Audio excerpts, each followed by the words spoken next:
I think we're live. That's when we get freedom. Alright, we're just checking to make sure everything's working. We're doing a test stream. Just to see how things go for Spooky Month. Game of the day. It's just a short game. Looks like the average runtime of it is like between an hour or two.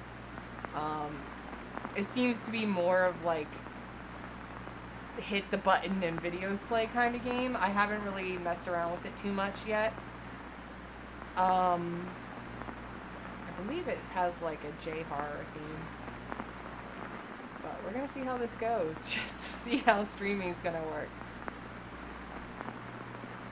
Things looking good on your side, Adam? Everything looks good. Alright. I'm just showing you so you don't have to, okay? Well, I'm also going to shill in a bit, because I have places I want to shill things. Fair enough. Fuck you. No worries, I'll show you picture terms, because I have to practice and all that. Okay. That's fine.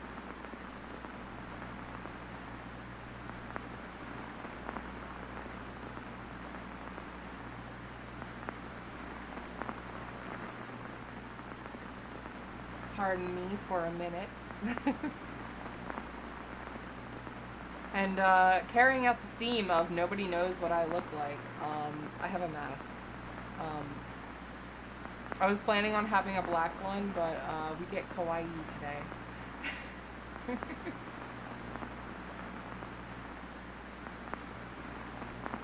So there's no reason for it to be like super official for the test stream. Oh, and as you can see in the background, our lovely landlady, Kayako, is there.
We have a few videos, Liz.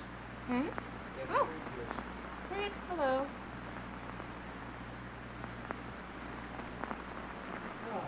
Videos. We lost one. No, we lost him. I forgot how to do CPR. It's been a long time since high school. I just remember we had the mannequins and everybody got weirded out and they gave us mouth shields. And we were just basically sitting around, like, putting our fingers in their mouths because it was really weird.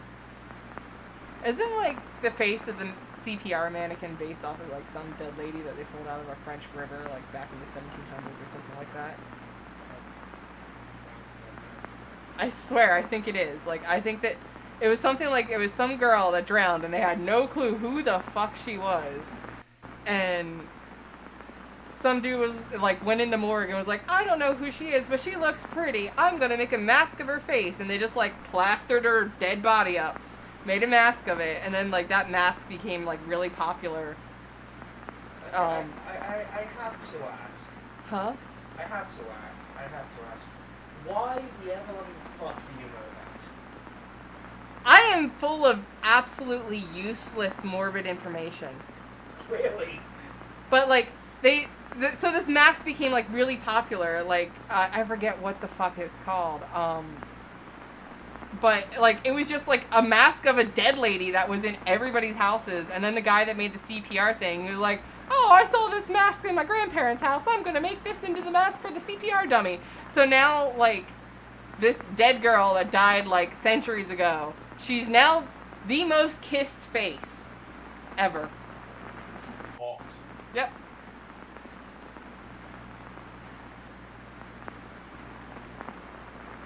Okay. Just...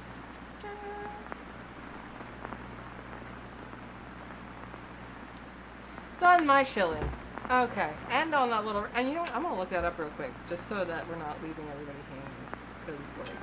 All two of us hanging. CPR dummy face.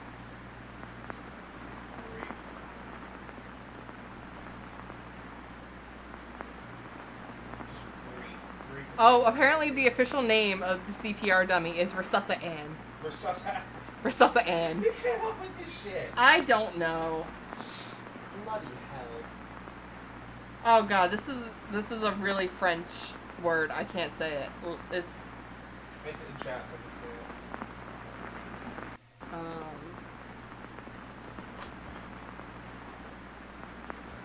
Just gonna try typing this in chat to see if Adam can say this ridiculously French word. Because Lord knows I do not speak that language.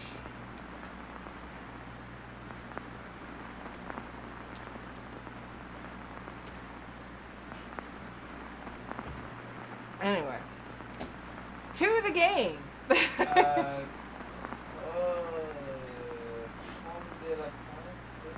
I don't know, but that's her name. That is the name of the dead lady that is, like, the most kissed face ever. Her first name is, like, Connie. I know that they pulled her out of the Seine, but... Connie de la Seine. I don't know. Connie of the Seine. Correct, basically, is the English. Anyway, let's try this. So the one issue with this game is it doesn't have a true full screen mode. Like, I just have... Say, we tried on French. Yeah. It doesn't have a true full screen mode, which is a little frustrating, but let's try it.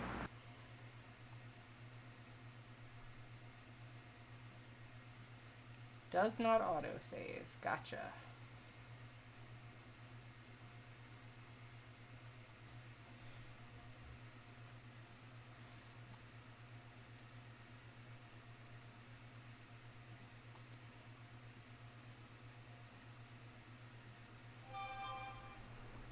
Probably turn off the notifications on my phone. It's gonna be like a big scary moment, and all of a sudden we just hear ding. So that would be professional, wouldn't it? Professional? I don't know what that is.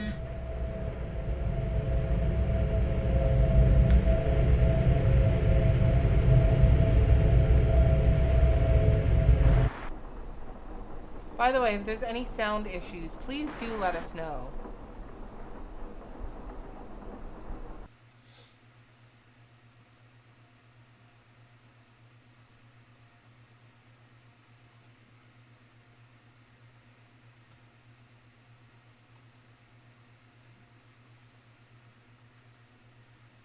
Alright, so we got a dead spouse. It's good to know.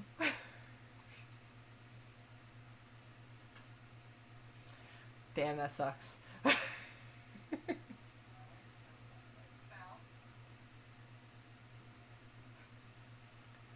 Alright, so the person that this is, their life fucking sucks.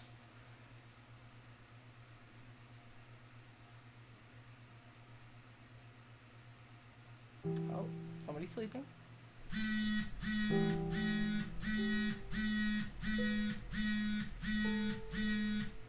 Oh, I had to turn up the game volume.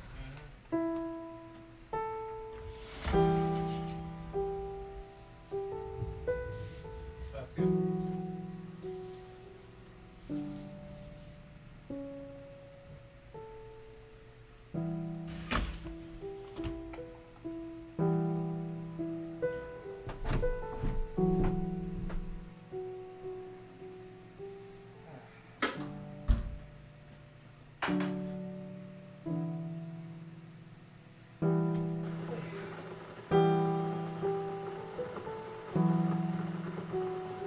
Okay, Rebecca was a writer.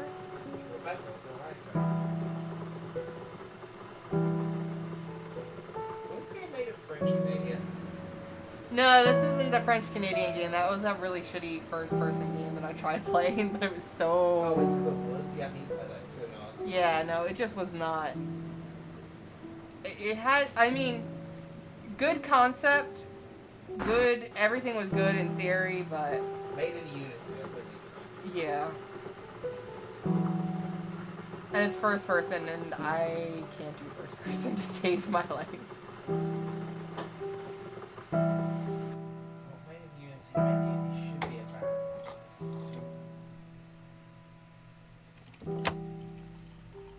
I do have to say, Unity has some of the funniest glitches that I've ever seen. Well, I mean, Like, the really infamous one is when something fucks up and you get, like, random pink blocks instead of the model. Well, understanding. Okay, that's fine. like it's kind of sad because like Unity shouldn't be that engine, but I guess because it's free to access and free to learn, it is. Because there are generally good games made in Unity. Did you know Cuphead was made in Unity? Yeah, like, there are some good games in Unity, but... There's so much crap.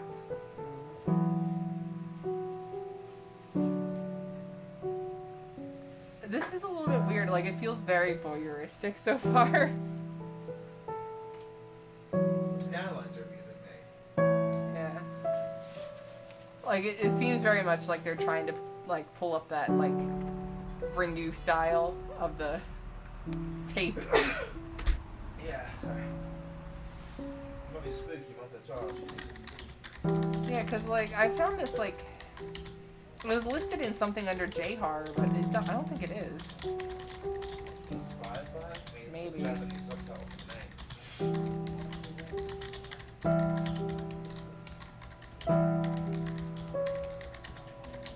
Also, tweet that he's still down. Oh, boo-hoo. What are you going to be able to do without tweeting from both of your accounts at once? Why are you always happening like that? I just call you out for the way you is. Why are you attacking me? I ain't attacking you, I'm just saying the truth. Truth hurts, don't it? This is what I use as a Cameralady, everybody.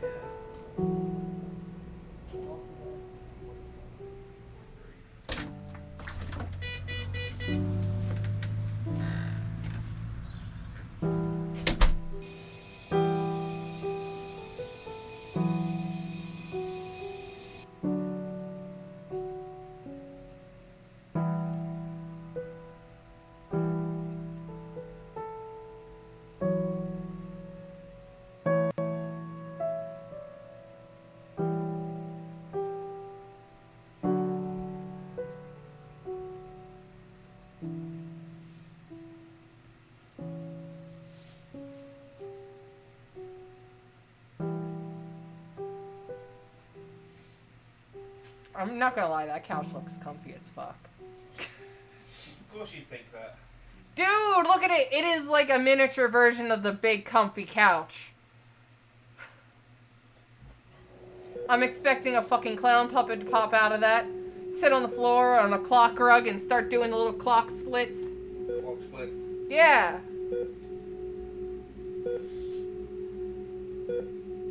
Clock splits.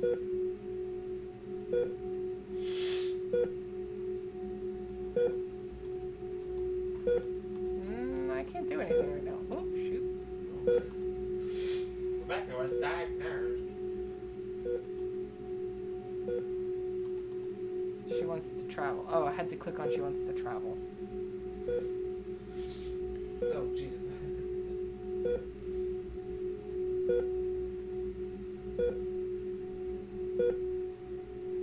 It's making me click on things like I have an option in this, but I really don't. Alright, she's tired of living.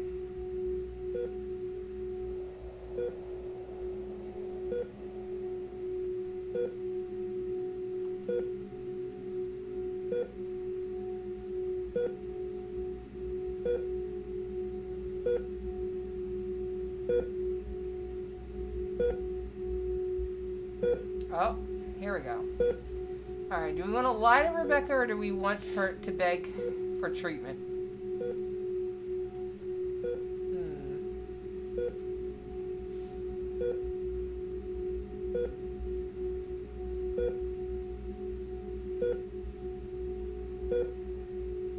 gonna go to lie to Rebecca. Because why not? It's what she wants to be happy.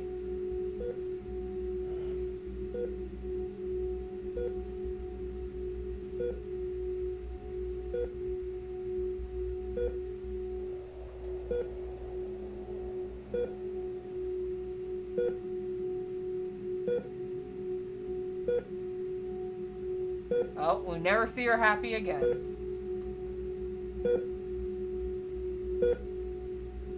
You'll never see her happy again? Nope.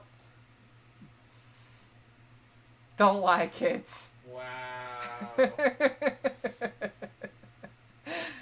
Oh, what do we learn?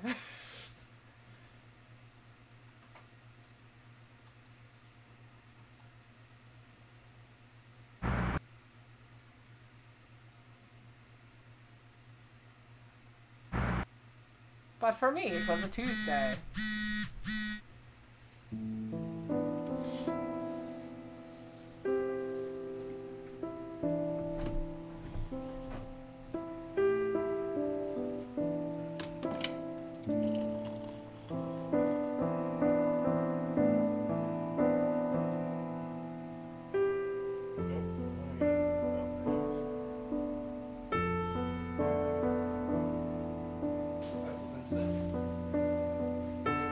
Jesus lost internet? Yeah.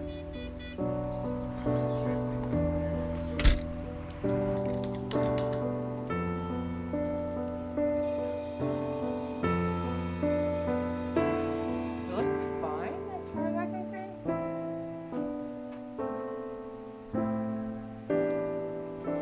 When the Wi-Fi dropping out this. Couldn't tell you why.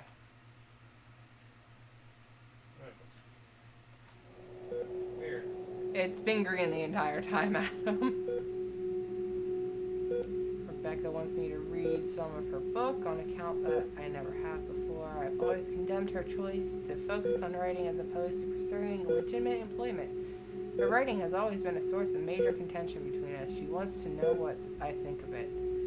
Before, that's no longer possible.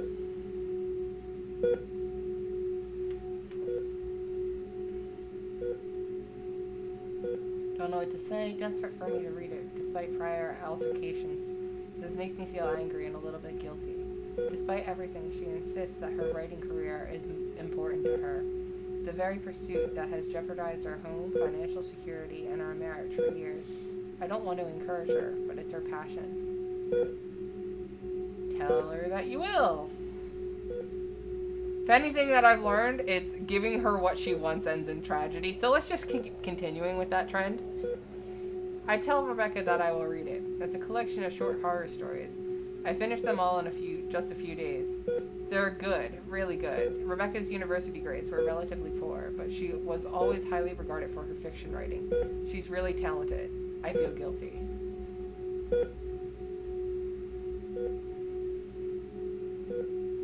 Only now that she's dying have I ever bothered to read any of her work. All these years I've kept Rebecca from her writing aspirations, and now she really may never reach them. When she asks if I read it, I'm too embarrassed, ashamed to admit any of this to her. I tell her I've been too busy. She never asks again. So, the main character is an asshole. Of course.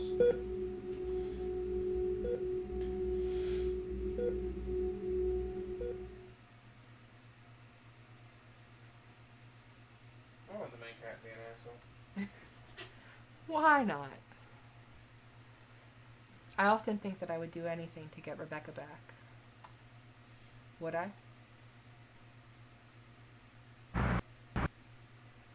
Wednesday.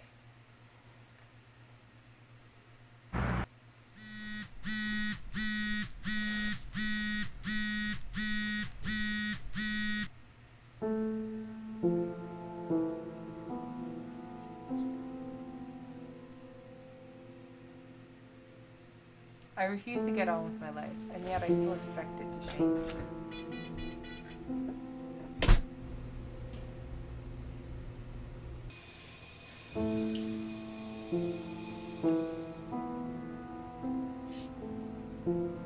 It's almost as though I were waiting for something.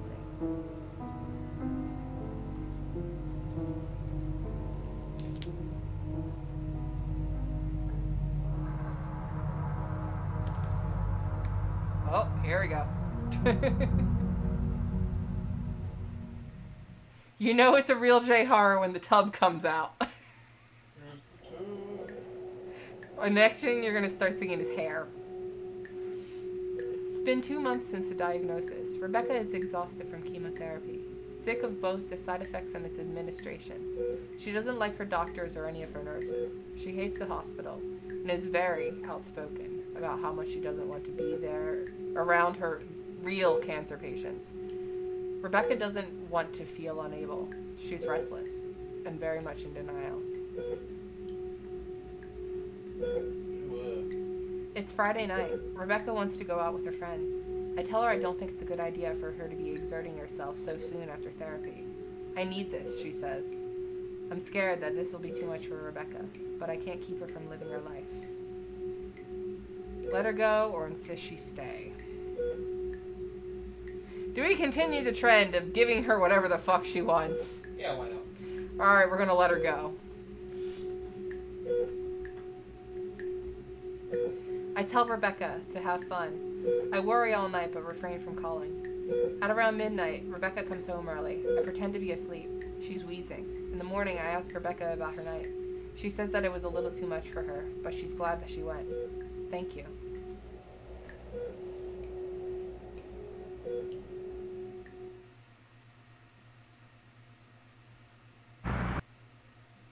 Thursday. Thursday.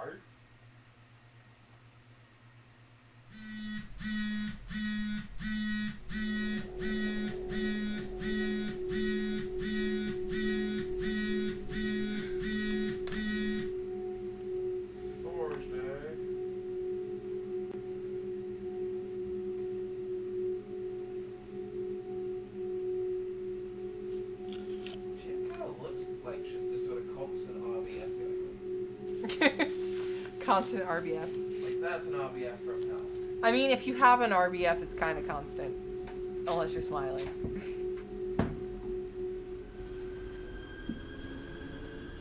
Oh, here we go. There's a tub.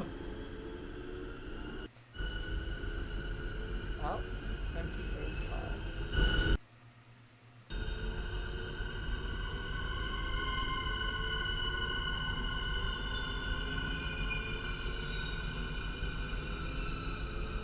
Oh, is this hair? That looks like hair.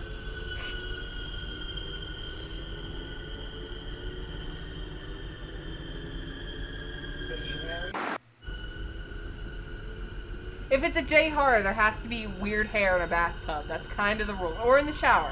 There's got to be weird hair in water. That is the rule. That is officially the rule. Yeah, look at it. That's a weird hair right there. It's a weird hair. What is that? I think I see something by the bath plug. Is something leaking? It doesn't look like water. Should I go in? Duh, go in. Look, weird hairs.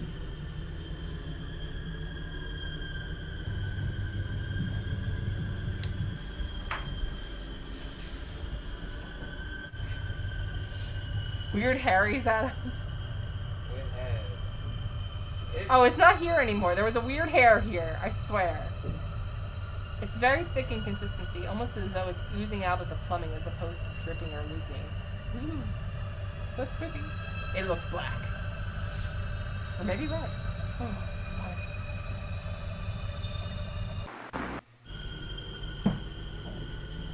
I don't know. I don't know what it could be. But it seems to be coming out of the shower head.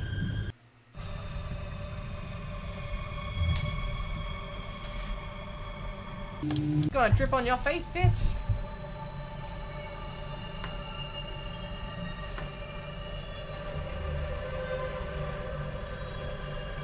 Smear it on your face! Use it as a face mask! Come on! Go Elizabeth Bathory up in here. It's good for your skin.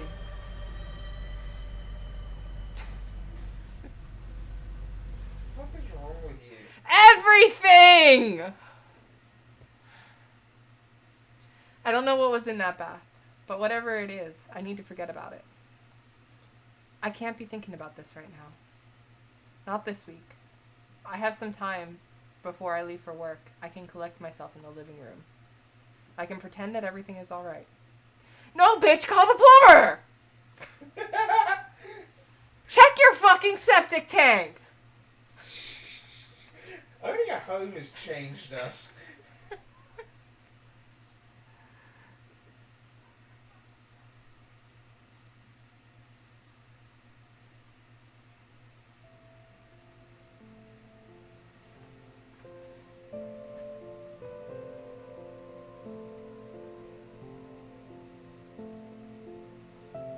Oh, menu. You want to owning a home feels like, imagine your septic tank always needs to be changed.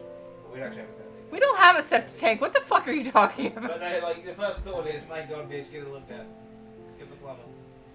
Alright, I'm going to take a brief second to pause. And we will be right back.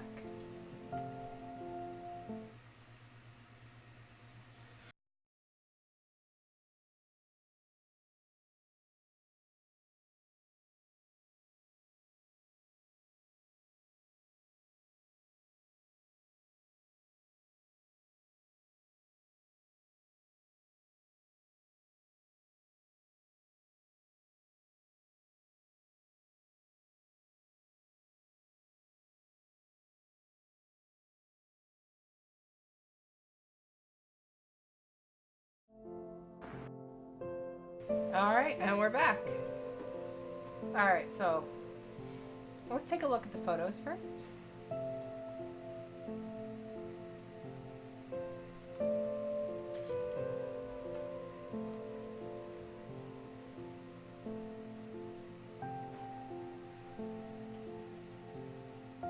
Photos of me and Rebecca on the day that we moved in.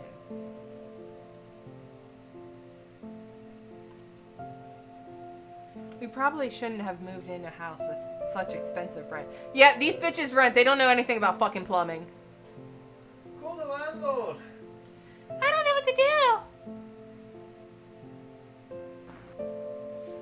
do. Liz's judgment. Cause you know what? I have serious judgment for people that don't try to DIY shit first. Sure, you might fuck it up immensely, but you can say you fucking tried. You can say that you tried to be self-reliant. It's probably just that I have a severe anxiety about asking for help from anyone.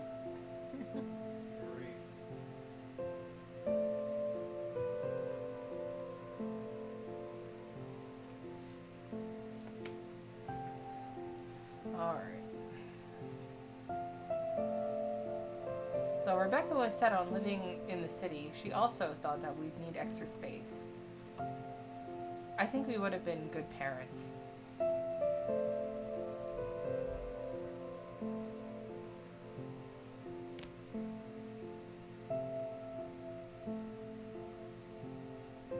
Now, just for curiosity's sake, because I come from weird pointing clicks, I'm gonna hit photos again, see if it gives me the same thing.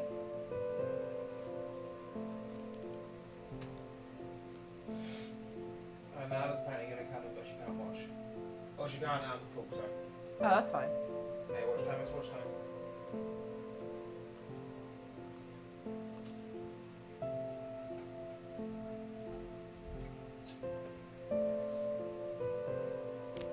I'm eating this chocolate. Alright. It has almonds in it. You don't like that. But wait, you know what? I saw a wrapper for Hershey's with almonds downstairs. You don't like Hershey's or almonds. Yeah, I read that the other day. I wanted to try chocolate and it was there. Did you bitch about it the entire time? Uh-huh. Then if you bitch about something the entire time you're eating it, then why are you eating it? Fuck you, that's why. My husband, everyone! Eating my food that he doesn't even like. Let's look at the notebook.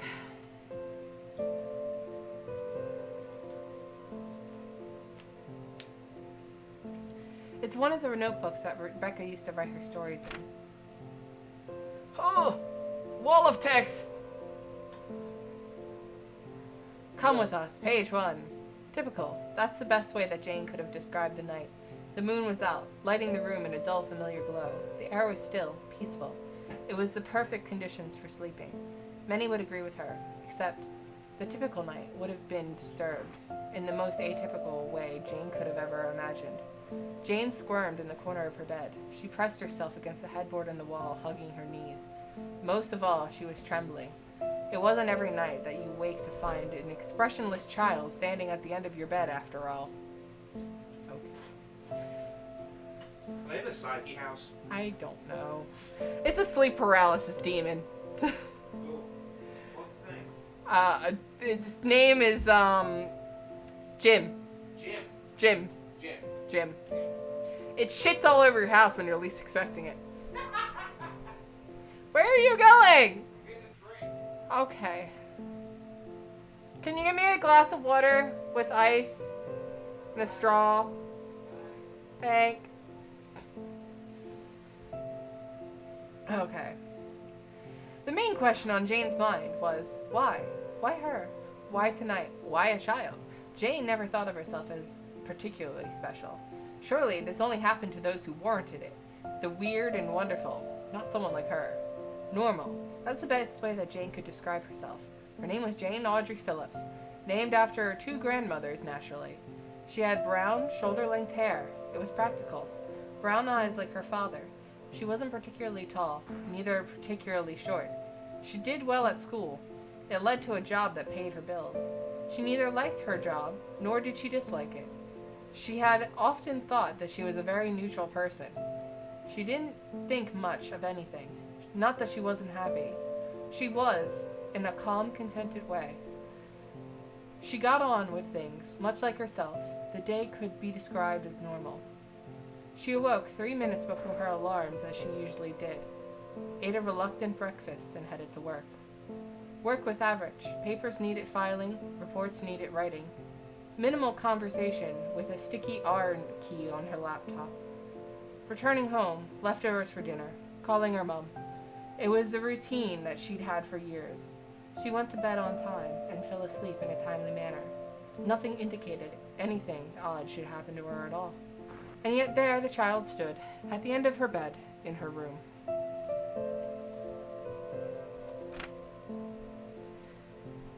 It was a girl, wearing a white nightgown reminiscent of times far gone. It had long, unwavering dark hair. Bitch, was it you?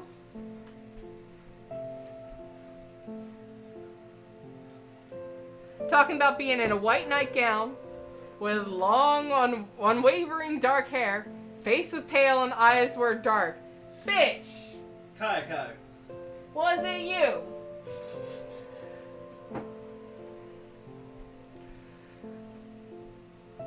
It made Jane uncomfortable to think about the strange specter as a girl, so she didn't. A young girl wouldn't find herself in a stranger's room in the middle of the night. This was not a young girl. That was all Jane could figure out. The woman had already tried asking it for information, but it wouldn't speak. It didn't react at all. It just stared at her. There was a chill on her spine as she was desperately trying to ignore, almost as if someone was slowly dragging an icicle up her back. She pressed herself harder against the wall. The sensation didn't cease. Finally, the child parted its pale lips. Though this was once the outcome Jane was hoping for, somehow it only terrified her more. She shrunk further into the bed. She was shivering. Come with us. Jane sucked in her breath as the child spoke. Its voice was small and soft. It sounded like a little girl. It almost left Jane less afraid. Almost. But the eyes were so dark and the stare was so intense. Jane desperately wanted to look away or close her eyes, but she daren't. The woman was terrified if she broke eye contact, the child would do something. She couldn't know what. The unease only grew. The child's face remained blank as it stared, though as its head tilted to the side, it was almost cute. Only almost. Almost. Almost! Almost! Jane suddenly realized that it was waiting for a response. The woman released the breath that she didn't realize she was holding. Where? Her voice wobbled as she spoke. her lip left trembling. The child shook its head a little, its dark hair shuffling over its chest. Come with us.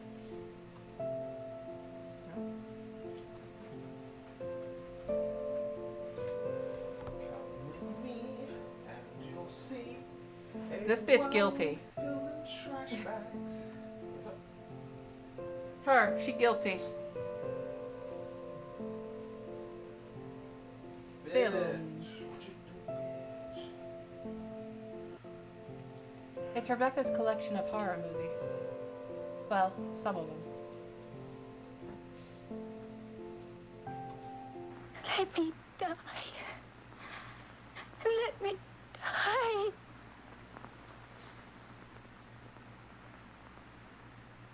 The brain that wouldn't die. I used to like this one. The film was about a mad scientist who manages to keep a woman's severed head alive for several days. The woman begs for him to let her die. Unsurprisingly, I no longer care for it.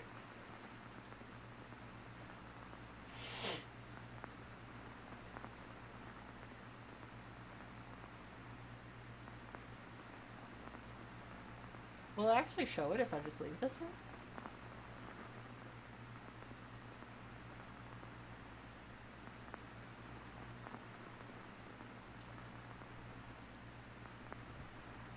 Yeah, show it.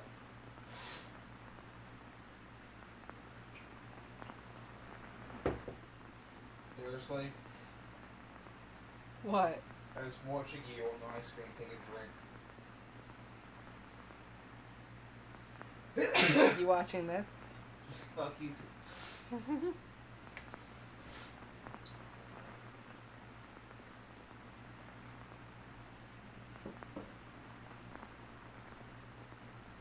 Is that the full thing? I don't know. Do we just let it go? I don't know.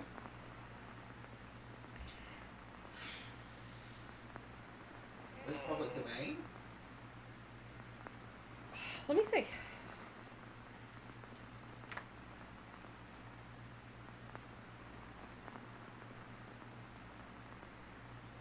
The brain that wouldn't die. Public domain.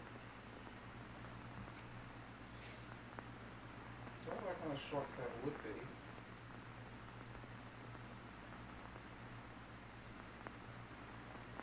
Yeah, it's public domain. So it's the full film. I don't know if it's gonna show the full film. Like, it hasn't...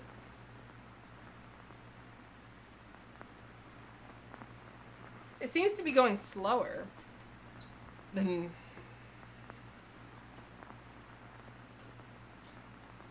Huh.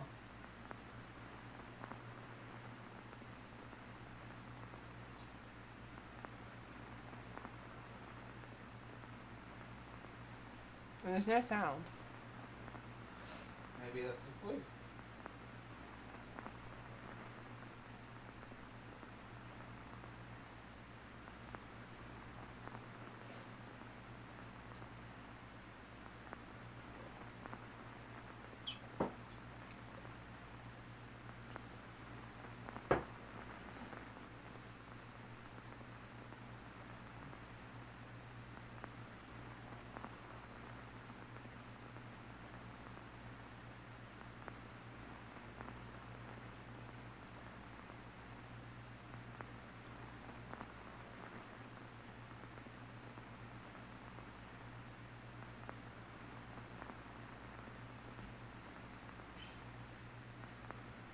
It's C, maybe?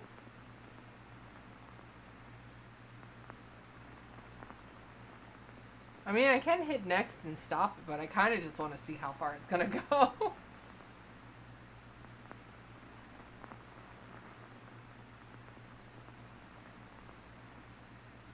mean, it's a public domain film.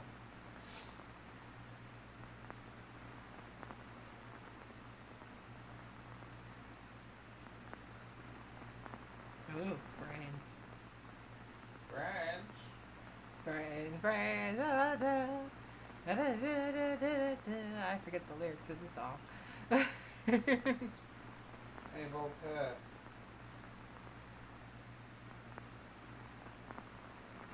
Voltaire is best goth daddy, hands down. He'll have to be a goth granddaddy at this point, okay? Shh. No.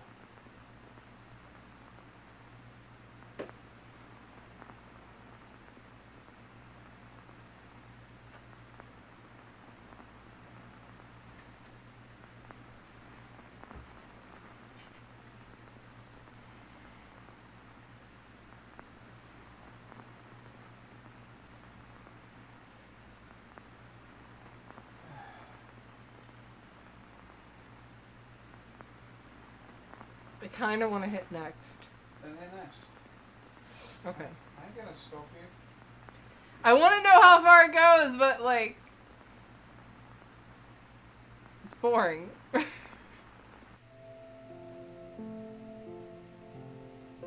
Alright, now I have the option to leave.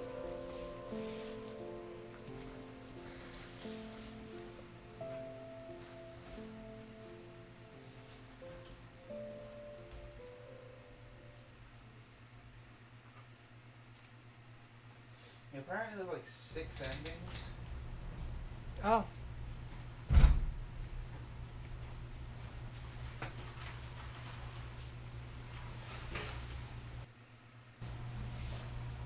Please finish the report by end of tomorrow. Maybe you'd be happier working somewhere else. Bitch! Lasagna. Passive-aggressive comments certainly aren't uncommon around here, but I don't think I can put this report off any longer. I'll do the bulk of the work tomorrow. I can't do this right now.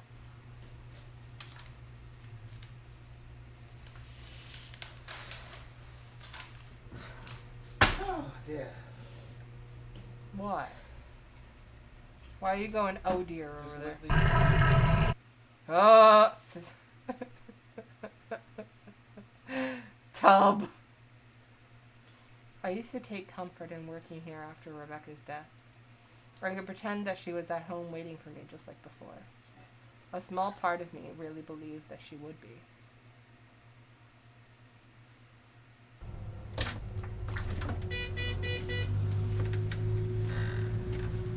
What was that story about the bitch in the water reservoir? Rebecca Lamb? When you say tub and cackle, I thought you meant the tub dojo. No, there was like a hotel where some like lady had like some like weird. Oh.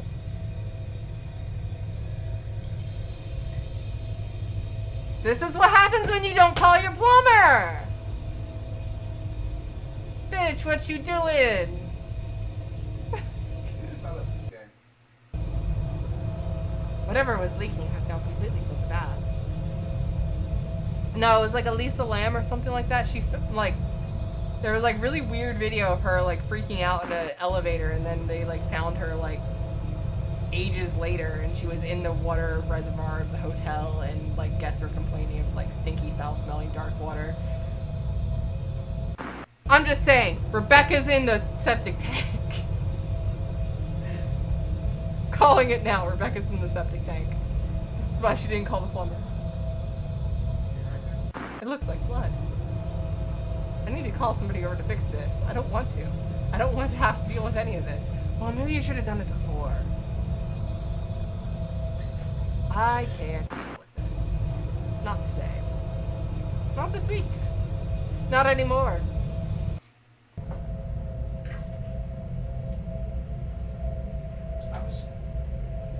See, this is just maybe it's the first time homeowner in me, but if I see anything go wrong, I freak the fuck out.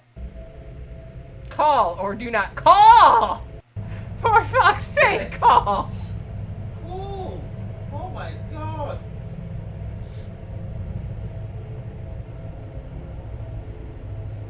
I tell them about the bath. How it looks as though it's been filled with blood. As expected, they don't believe me. They can't send anybody over until Monday. And I'm expected to live with a bath full of this for 3 days? Great. What kind of shitty landlord have you got? This is when you make complaints about your landlord. This is when you get legal on your landlord. This bitch gonna be smelly because she ain't taking a bath.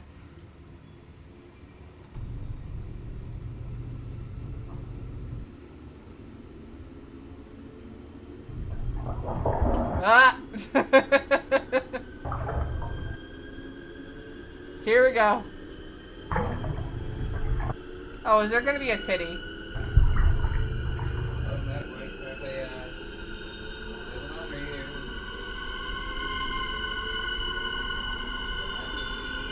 I'm gonna keep my hand on the pause screen just in case there is a titty. Yeah. I think you're okay. I mean, let's not get Susan. Is Susan, like, as bad as the Zuck? It's like, did I see some frickin' nip-nops in here? Did I see a frickin' nip-nop?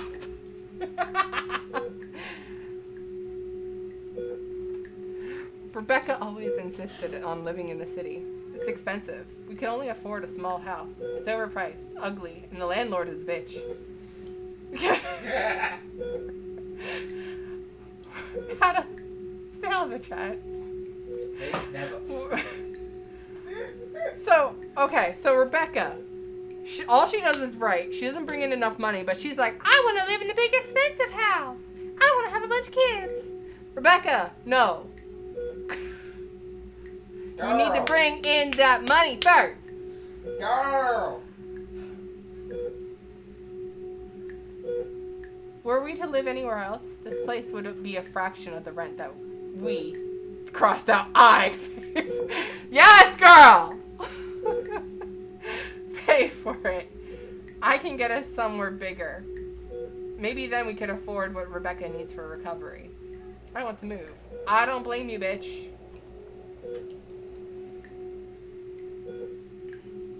Making sure that Rebecca gets better as fast as possible is more important to me.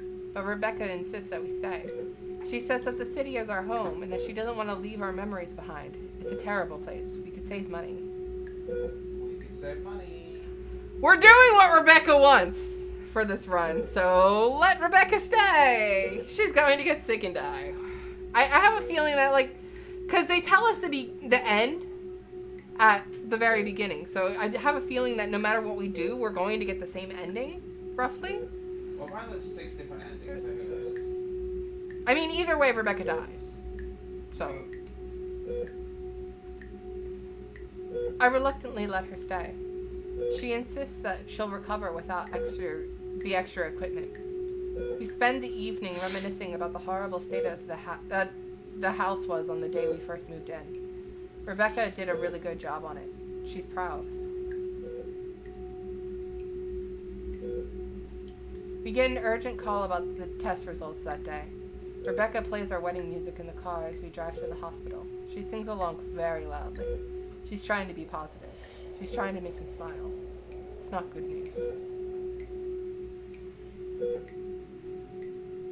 She's dying. It's terminal. I can't smile anymore.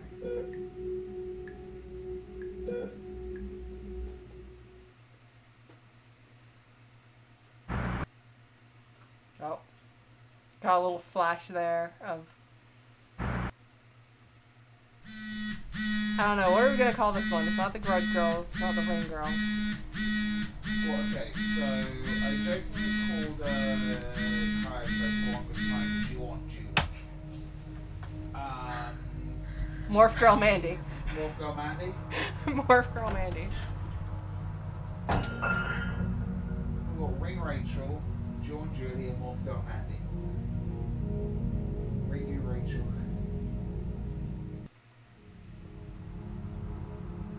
Yeah, why is every girl named Rachel a pain in the ass?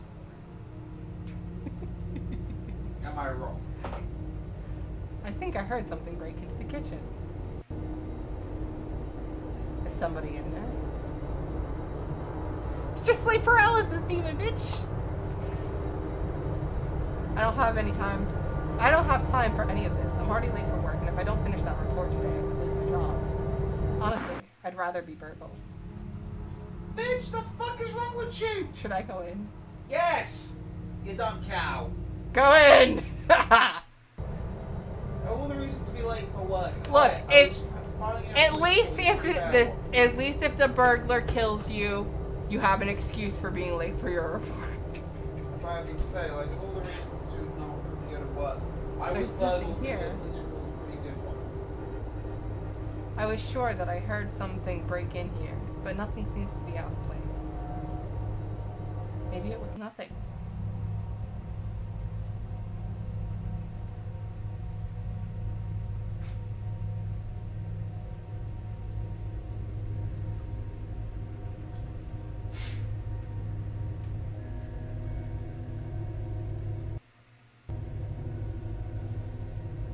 Me and Rebecca used to write notes like this for each other.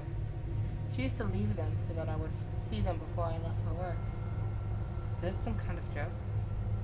This isn't funny. Only someone who knows me enough about me and Rebecca could do something so personal. Even the handwriting looked like Rebecca's. I'm so late for work.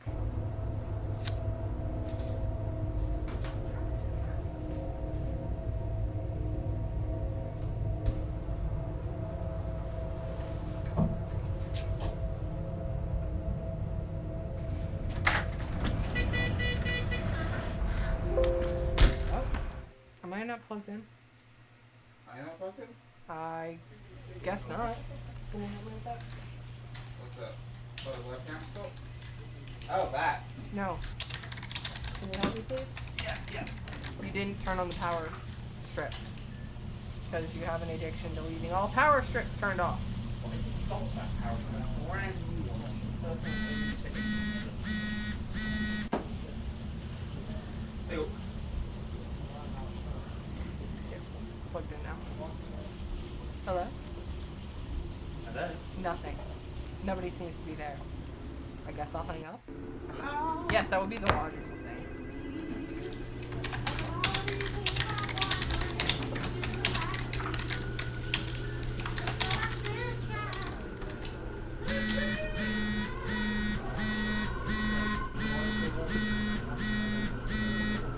You done?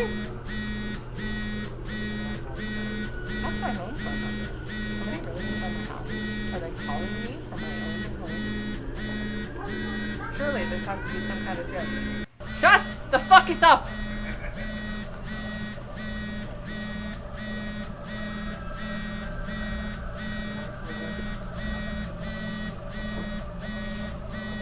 I shouldn't answer it. Yes, you fucking should. Answer the phone and be like, bitch, get the fuck out my house! I got booby traps. I got the Home Alone set up in there. Kevin McAllister is in my house. Bitch, you gonna die if you don't get the fuck out. That's what you say to that person on the other end of the phone. They've broken into my home. Set up booby traps. I really need to finish this report by the end of the day. But then maybe I should answer it. I have no idea who this person is or why they might be calling. Who knows who it could be? Who knows who it could be? Answer! It's great. Almost like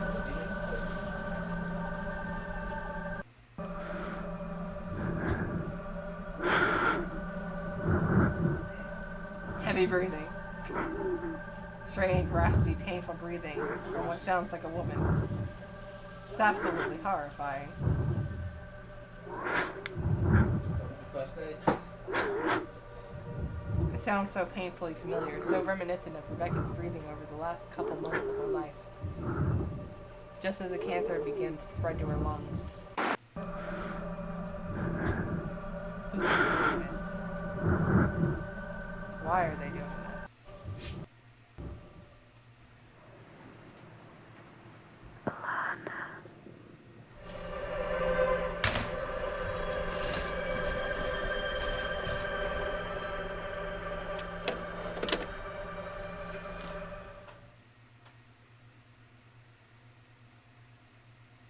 Stay calm. Stay calm. Whoever is doing this is likely responsible for everything that's happened. This is just some terrible joke. I will just call the police, change the locks, and forget that any of this ever happened. Everything will be fine. Normal. What are they? No, she got Morph Girl Mandy on the phone saying her name, heavy breathing. Morph Girl. Came out of the bathtub. Oh, there she be.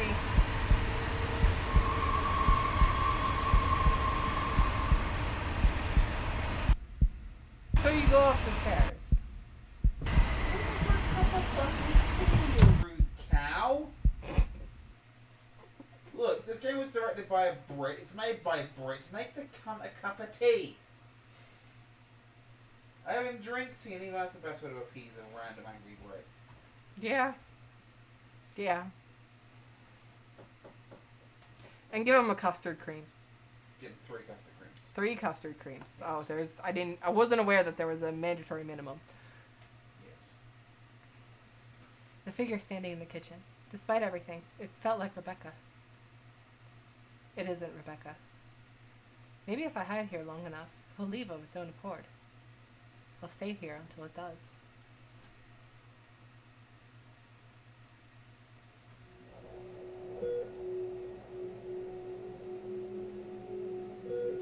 Rebecca has been hospital-ridden for a week now.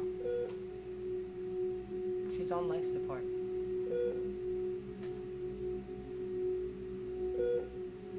She could no longer move or speak. She could barely breathe. We had to take her. She will never leave. The doctors say that she only has a few days left. She's going to die.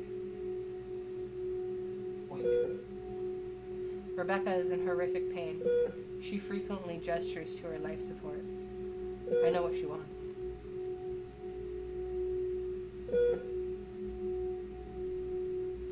Do we do it? We're doing what she wants. Do it!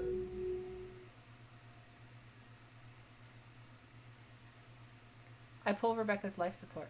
Rebecca flatlines less than a minute later. It's what she wanted, but it isn't what I wanted. If I were to refuse, she would only spend her remaining days in agony, waiting to die. But there was so much I wanted to say, so much I should have said to her. Her friends, her family, they never got to say goodbye. I took that from them. I panicked. And she's gone. Now she's gone. You killed her.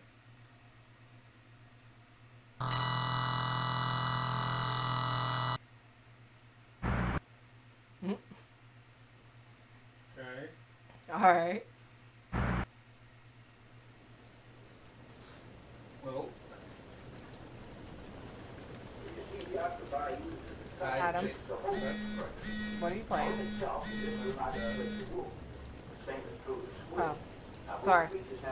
The sound on the TV in the game sounded like it was something that you were playing.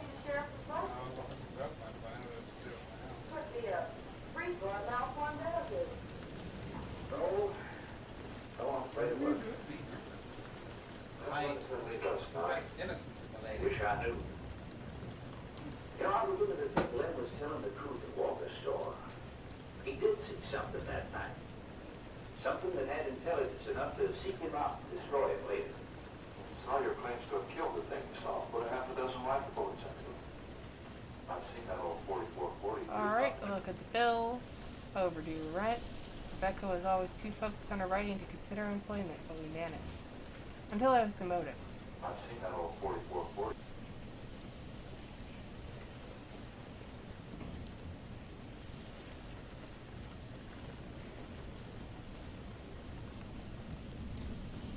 It's a photograph of me and Rebecca at a party, just a few days after we'd met. I was a loner at university. I spent a lot of nights at the student bar alone, hoping that I wouldn't be. One night, I wasn't. I met Rebecca. She very quickly introduced me to her circle of friends and invited me to a party later that week. We kissed for the first time that night. Oh, they're lesbians. You didn't pick that up from the first sentence of the game. Honestly, I'm kind of not really paying attention. It looks like hips the job. It looks like hips the job. Consider the possibility of one such creature. You didn't pick that up. The main character is a woman, and the lover is Rebecca. Honestly, I'm not paying attention. Why not search every backwater and channel? Let's find this. And you don't even have really pay attention, you just have to look at the screen and listen for a second. 4440 used I'm up more to I'm more listening to yours. To be fair with you. You ain't paying attention to shit. Not really, no. It's one of Rebecca's old notebooks. She used to write her short stories in these.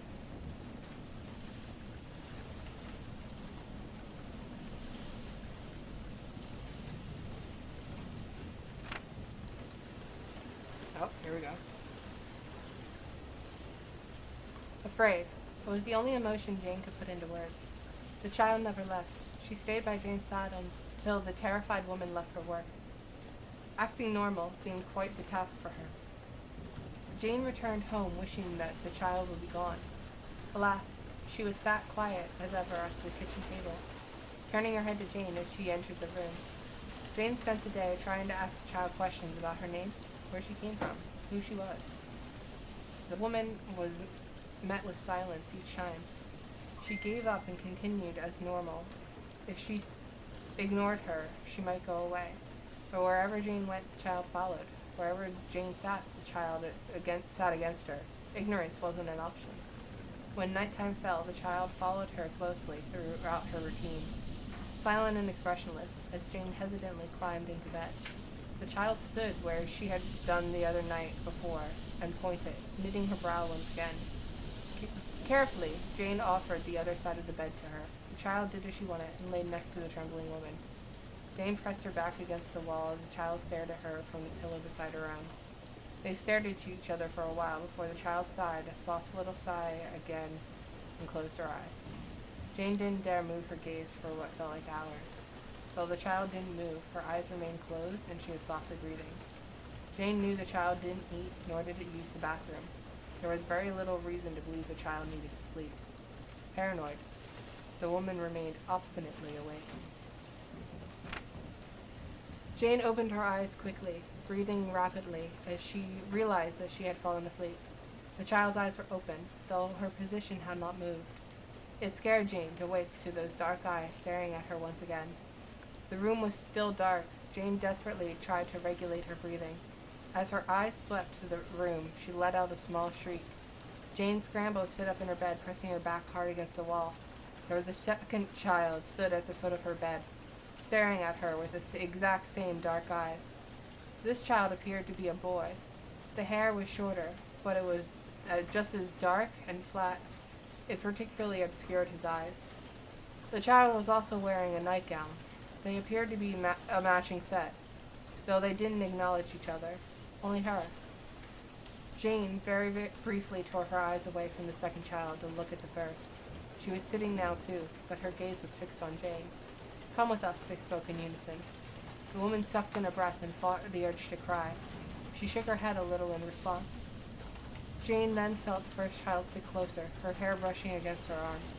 Jane looked down. The girl was staring right at her, leaning her head against her shoulder once again. "Come with us," she spoke, her voice soft. Somehow it calmed her. She felt herself able to breathe again. "Where?" she asked the girl. The child simply sighed and looked ahead, resting her shoulder on Jane, moved her gaze to the boy. He was staring at her. "Where?" she asked again. In response, he moved to where the girl stood the night before. Jane blinked at him and looked down at the bed. "Do you want to get on the bed too?" she asked, fearfully. He did so, leaning against the girl, looking ahead as she did. All Jane could do was focus on taking breaths in and out. They sat like that until morning.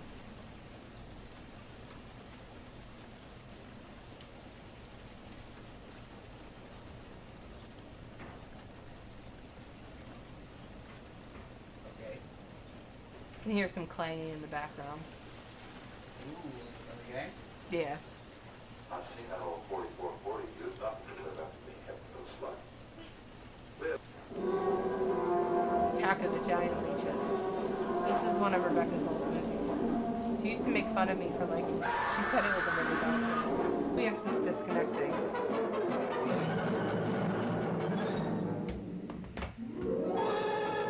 It says free connection successful. Alright. Oh, it's still red for me.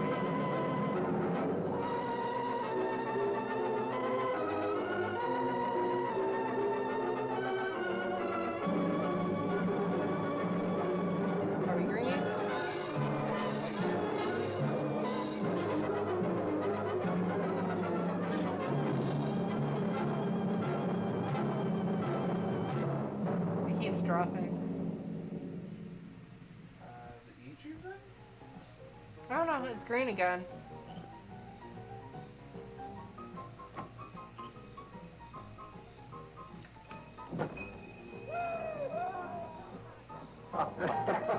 Wait a minute.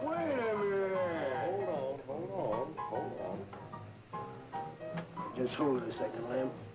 Liz, Says live stream offline over here. you hear me, girl? I see your potato. Yeah, it's just-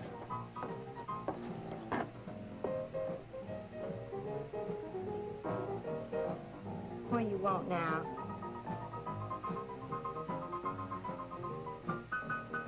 You gotta play that thing so loud to come out like this, Bert. Oh, don't bother me. Liz, someday I'm gonna give that she-cat the whopping she's been asking for. Still offline. Very well, Dave. Bring them all down to her. Let her know who wears the pants around here. Oh, no, there Be back it in is. a minute. And you're back. Alright, we're back now? Whooping's done back there. I'll lay you a jug. She'll be doing it. Come on now, Lemon. Tell us about What's that your thing one you deal? killed out there at the swamp, buddy. Yeah, Liv, let's hear the rest of that. Like I was saying, I put 5 slugs into that critter before it went under. The coolest thing I ever seen. And regular arms on it like a man. It was sort of different looking. Had suckers on them. Like one of them octopuses things. Oh, it was plumb off look. Lim, you sure that critter wasn't pink? Oh, I told you before it was sort of gray looking. It's a different movie. This is Attack of the Giant Leeches. Well, laugh if you want. I'm guessing it's not. But that thing weren't nothing nature Yeah. put out there. No, sir. And it weren't no It's a freak cheap way deer of padding either. out the game time though. You gotta watch all I've that seen shit. that old 44. Yeah. Nothing could have actually kept those slugs. Liv, Alright, let's check the table.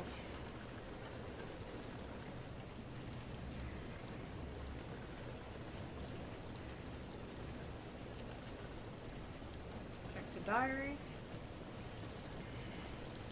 Whose diary is it? Ooh. Rewatching it. No. Hello again. Oh, did it cut out again? No, you all you do is back. Oh, okay. Alana said yes. Imagining the Caribbean sun and sand almost makes me forget that I'm dying. Ha. I'm sure that I'll have time for Italy too. I could end up remaking the cheesy romance story I wrote in high school. Well, I could if Alana would agree to that. She's agreed to ditching treatment. I can't push my luck. Though treatment is a fancy term for lying in a hospital bed even longer than I would be, if only to die anyway. Everyone dies, right? So why not do it in style? I'd rather be dying on a beach than in a gray hospital that smells like old people and vomit. If I wasn't dying, I might write out some dark abandoned. I might write about some dark abandoned hospital.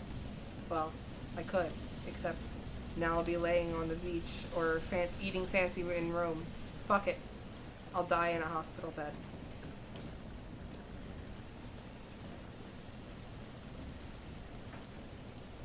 So I tentatively asked Alana to read my stories. Well, not all of them, just the ones I wanted to publish. I won't be able to publish them now. Oh well. She's the biggest critic I have anyway. She said that she would. It makes me nervous. I don't know why. When we were studying, she used to read what I wrote. But that was for school. After I graduated and decided to write full-time, she wasn't interested. Started off not having time nor interest for it. Ended up shouting at me every time I mentioned it. Clearly, dying is the exception. I've always wondered what she'll say. I'll never find out. She said she was too busy. It was just 5 short stories. She could have read it in an evening, but she doesn't spend with me. I know she hates seeing me like this, but she won't be seeing me at all soon enough. It would be nice if she could just think about me. Wow, that was the first night out I've had in so long. The usual gang asked me to go out with them for the first time in a while. Since I told them that I was on the treatment, really. They were a bit sympathetic and annoying at first, but once the alcohol kicked in, things went back to normal. I haven't been drunk in so long either. It was great. I could forget all of this shit and just laugh and dance and do whatever the hell I want. I got tired and a bit wheezy. The treatment really does kick you in the balls. But I had a good time. I refused to let it bring me down. Not even for 1 second. Alana was worried. I knew she was. But I appreciate her accepting my choice. She doesn't always do that anymore. I think they'll ask me to join them more often now.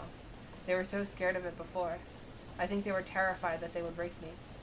But they can try all they like. Life can't get rid of me that easy.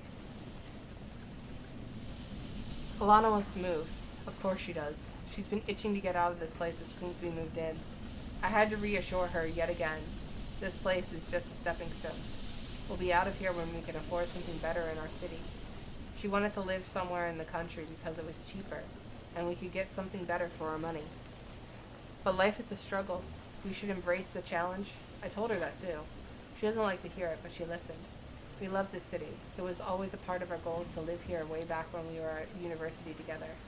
So why not dive in head first? I knew she was right back then, and she knows it's not... Blech. She knows it's right not to go back on it now. I'm glad. I love our shitty little house. I don't care if it doesn't have the fancy equipment I need to recover. I'll recover fine without it. I don't want my home turned into a hospital. That just sounds depressing. So, I don't even know how to write this. I don't even know how to think it. I've just been told I'm dying. They were really nice about it, but I'm dying. How does a person even process shit like that? I feel like it's not real, but I also feel winded. I don't know what to do. You murdered me. Oh.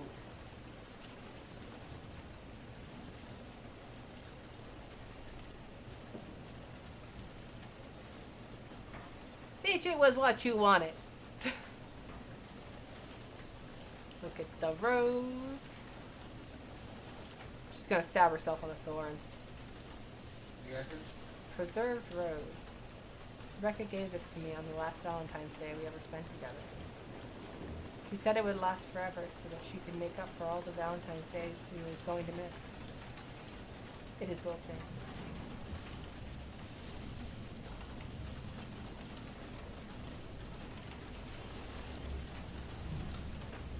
With a trinket.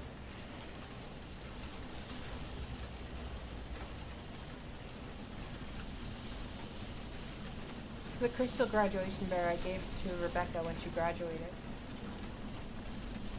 And she had encouraged me to become more confident and outgoing. I'd pushed and tutored Rebecca to finish university. I was so proud of her that day, and so very grateful.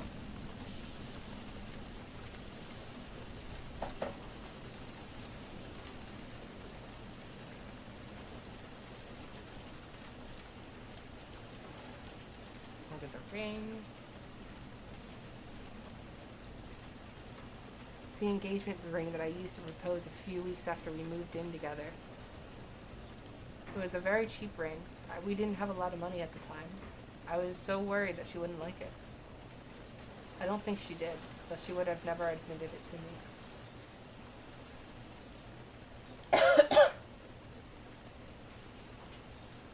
Alright, and go to next. Are we really people who wear cheap engagement rings? Well, that's because I fucking hate diamonds, so of course my engagement ring was cheap as hell because I fucking hate diamonds.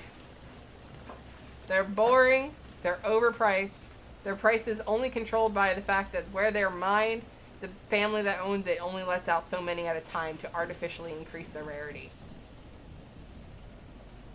Plus, they're just, everybody fucking has one, so they're kind of boring. You see it all the time. Something different. We went with Moonstone. Has kind of like the diamondy appearance, but when you get it in a weird light, it glows bright blue. She about Twilight Room moonstones. Yeah, but fuck them. I do what I want.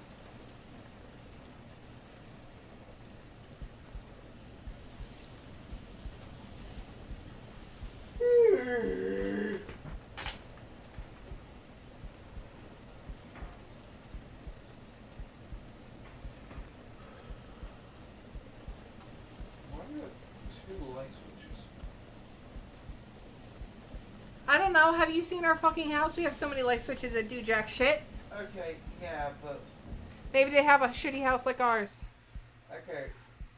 The last person who lived here was an insane man who went through a divorce and decided to put sockets in every wall and every room. The one thing his house does not have the lack of sockets and switches. Yes. Well, the switch Oh, we got.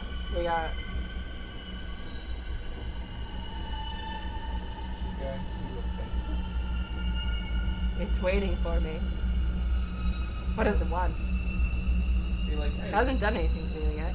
Feels like Rebecca. Then walk the fuck up to it and be like, yo bitch, get out my house. What if it's okay? Maybe I should approach it. But then maybe I should grab a knife from the kitchen first. Just to be safe. you know what you should grab? A vacuum cleaner. Get Luigi on his ass. That's all I'm saying is Luigi's got the right idea.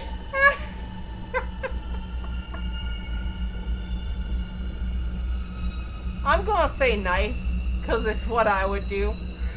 If I saw a weird thing in my house, I'd go and grab a knife and be like, not today. Not today, motherfucker!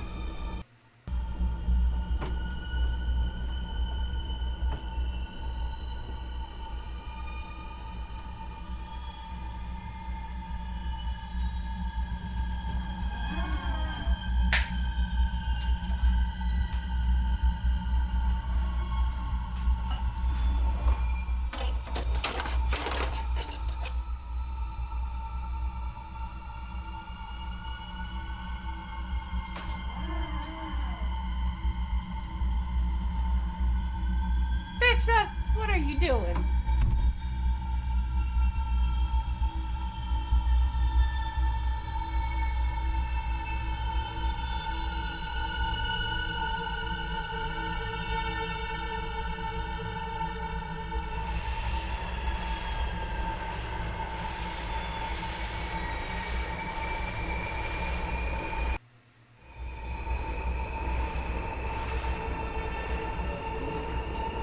Do we accept? Do we knife her? Or do we reject?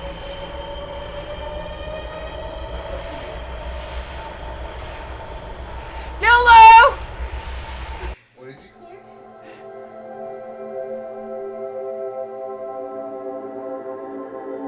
Okay, but there's a few, like 20, 30 seconds delay on this.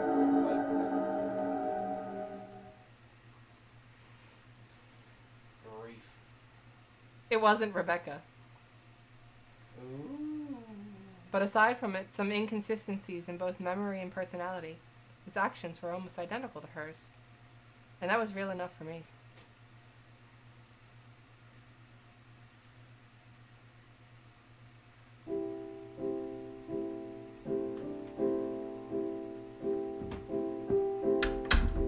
Did she fuck it?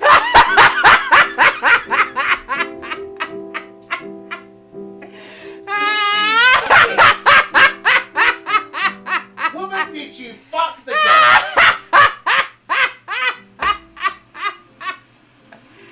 I moved into an affordable country home just like I wanted. It was a nice place, somewhere comfortable, where I could hide Rebecca from the world. You fucked the ghost. It barely spoke, and it never felt human to me. But I would go on to pretend that things were just as they were prior to Rebecca's death for almost 11 months. Only on one of my live streams with the phrase, you fucked the ghost.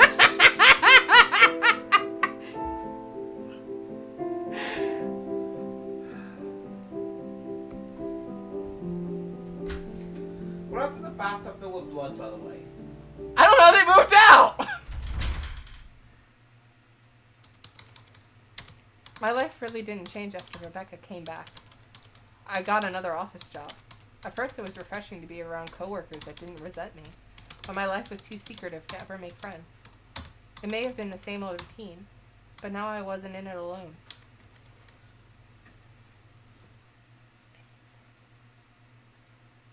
But you fucked the ghost. YOLO! Congratulations, you're a necrophile.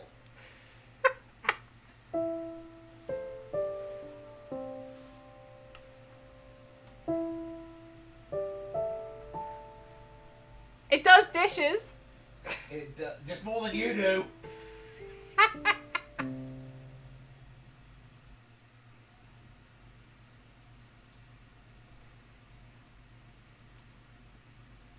I often felt guilty, but never guilty enough to return to my grief.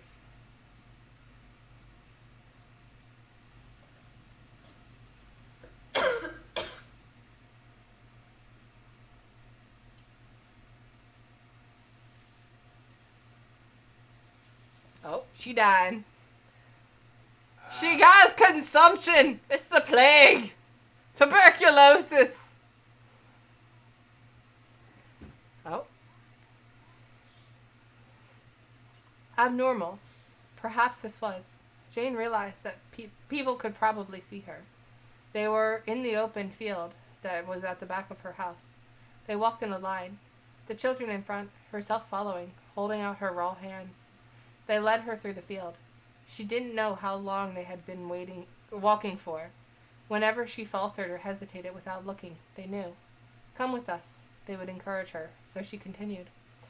Until they came up to the lake. She stopped in her tracks. No, I'm not. I can't. They all stood in a line and turned to her. They faced her with blank expressions. They didn't speak as she expected them to. They waited. Jane's gaze darted between them and her burned hands. The pain was making her restless. She shifted her weight from leg to leg, rocking from side to side. They waited. I can't come with you, she spoke quietly. They walked towards her. Jane felt her heart quicken. The little boy took her hand, as did the girl. The other boy took hold of her dress. They looked at her. The touch of their icy hands felt good. Pardon you. Pardon you. Fuck now. Ah! I don't think anytime she's sorry. I got sent voice clips by fucking Craig at 2 in the morning. Okay. The touch of their icy hands felt good against her burning skin. 3 of them blinked at her expectantly. Though they didn't speak, she took one step forwards. They all stepped with her. She inhaled and took another step. Slowly, they made their way to the edge of the water. Is it in there? She spoke softly. Jane could feel herself shaking again. Come with us, they responded, stepping ahead of her into the water. Jane trailed her fingers along the surface of the water as the children disappeared from view. She smiled. She followed. It was shallow at first. She stepped down a little deeper. The water was soft and soothing on her burning skin. It was cool, but not uncomfortable. It felt nice. Jane found herself welcoming it. Atypical, finding yourself following 3 identical-looking, expressionless children who showed up in the middle of the night into a lake was odd. By anyone's standards, especially Jane's. She expected no one would believe her, not that anyone would know. Jane had lived her life by the book, following all the rules. Such abnormality happening to the most normal person she knew, herself. She trailed her fingers along the surface of the water, just as the children disappeared from view. She smiled.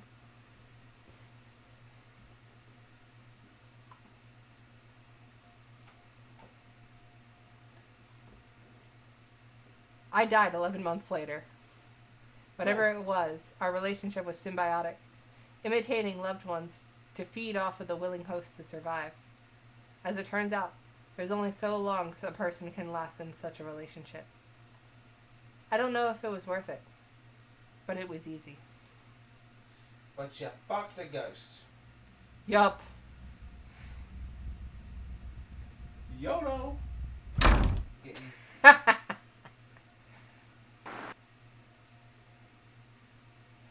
This is but one of 6 ends to Alana's story. Your choices incur real consequences, significantly altering your conclusion into Morph Girl. Will you find them all?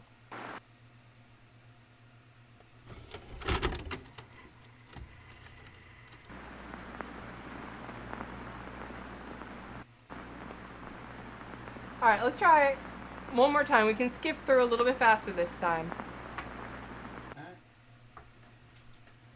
We're gonna do everything that Rebecca doesn't want.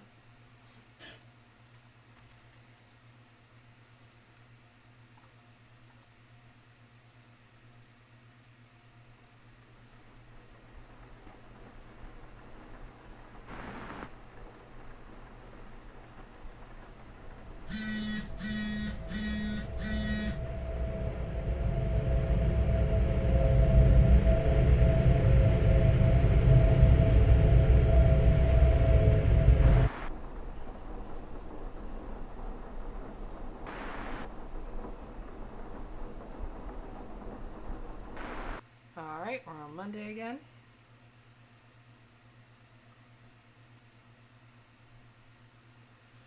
As Liz fucks the ghost. My name is Alana Pierce. Oh, shoot. 1 second. There we go. On Friday, it will have been a year since the death of my wife, Rebecca. Since then, my life has been one of tedium and monotonous routine. I work an underpaid office job at a failing insurance company. I don't have any friends and I rarely leave the house. And in just a few days, everything is going to change.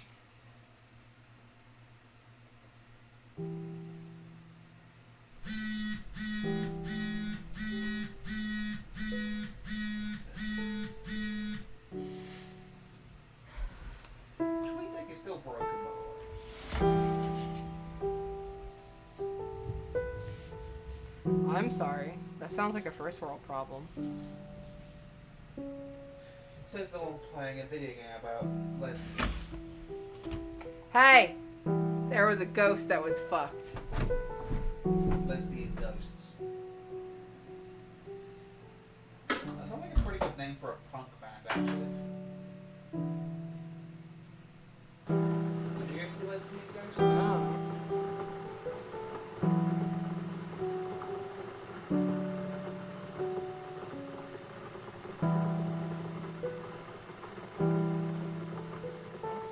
We used the wrong mouse again. Just use my mouse. Yes. Wah, wah, wah, wah.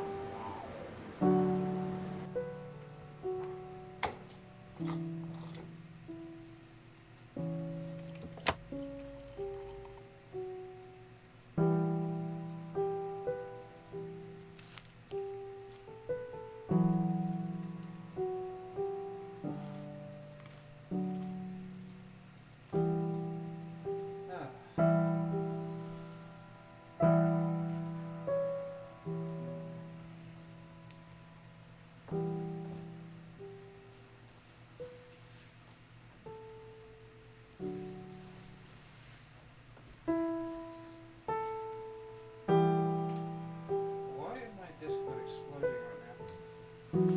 Couldn't tell you. Is it exploding?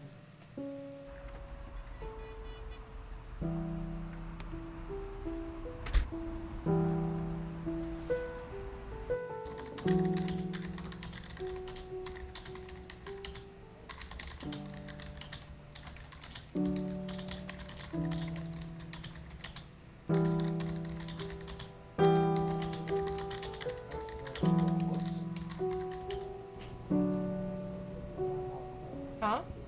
It's the old soundcheck server.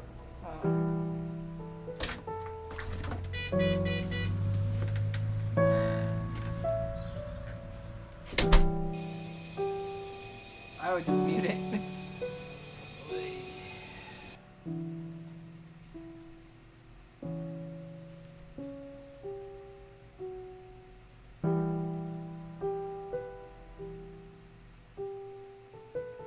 Lesbian ghosts. Yep.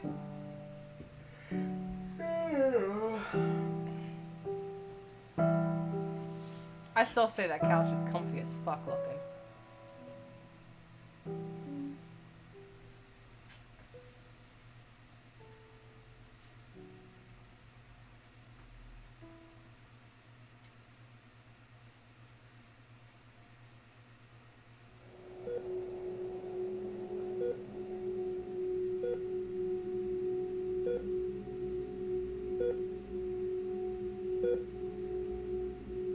So what you gonna morph into? I don't know. Good question.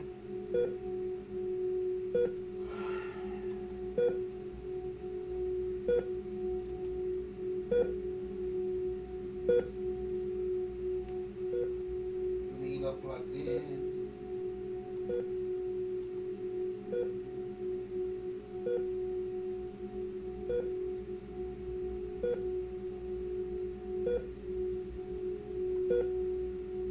Alright, so I remember this time we lied to her. So we're gonna have to tell her the truth this time. Beg for treatment.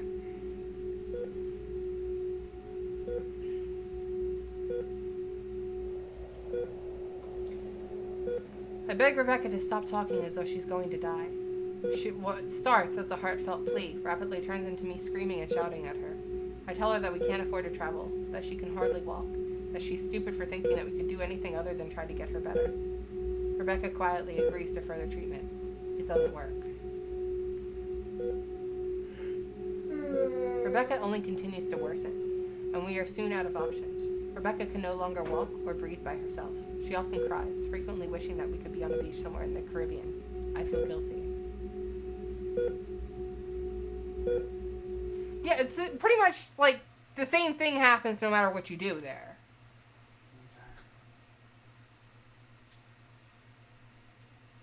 Or maybe that part's different, or the next part's different.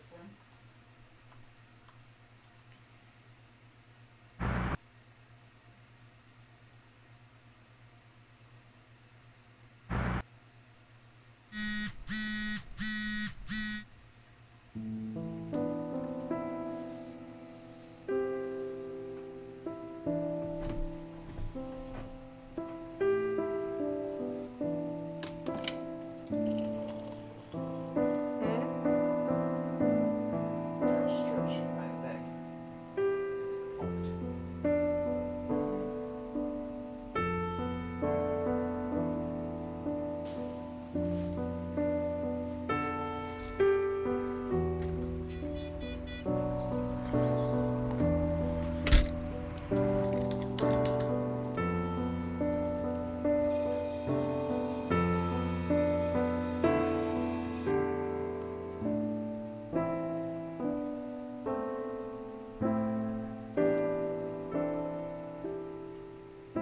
Oh, this is actually different. See? Yeah. Okay, we have to pay attention. Can't just rapidly click.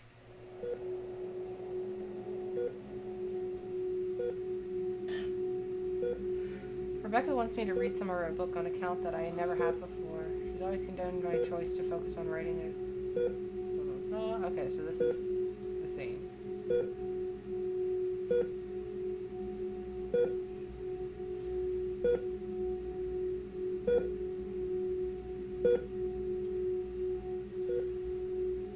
Tell her that you won't. I'm just doing the opposite of all the answers that we did last time. I reserve myself and tell Rebecca that I don't want to read her writing. We have other things to worry about, and I don't want us to argue over this anymore. Her face drops. Okay. Her writing never comes up again. My heart sinks.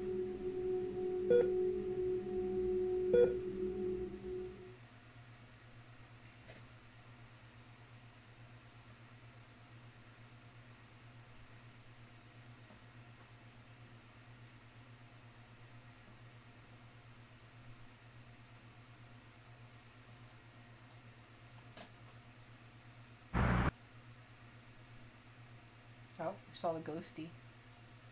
Ghosty. There's the ghosty.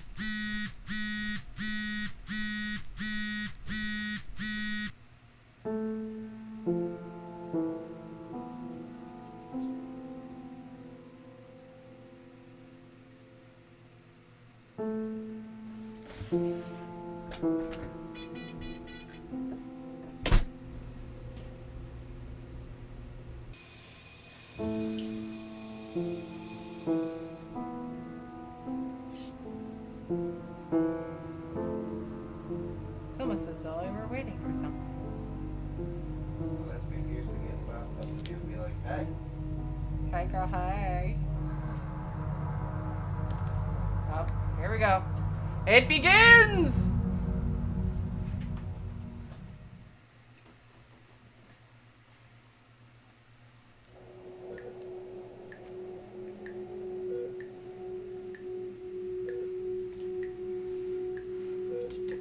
She doesn't like her doctors or her nurse days. I feel like it's shorter when you do these answers. Like, maybe it's just because I'm not reading it? I don't know. The bit she wrote shows so up.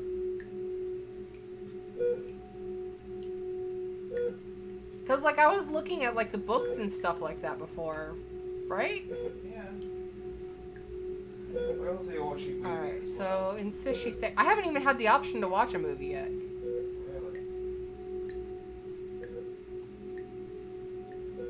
Alright, we're gonna insist she stay this time.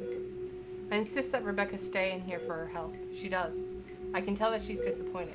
We order some takeaway, eat snacks, and watch all of her favorite horror movies. It's not what Rebecca wanted, but we have a nice evening in together. Rebecca seems happy. I am too. Here's the item to use the clickable thing this time. Yep. Ghosty! Ghosty! Ghosty, ghosty.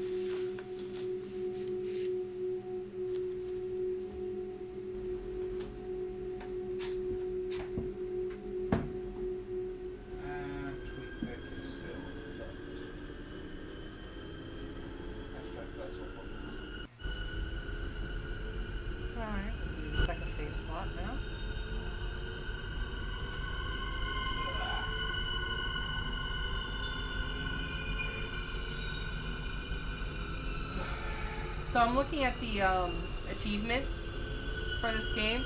You actually get achievements if you watch the entirety of those movies. They're an hour and a half long each.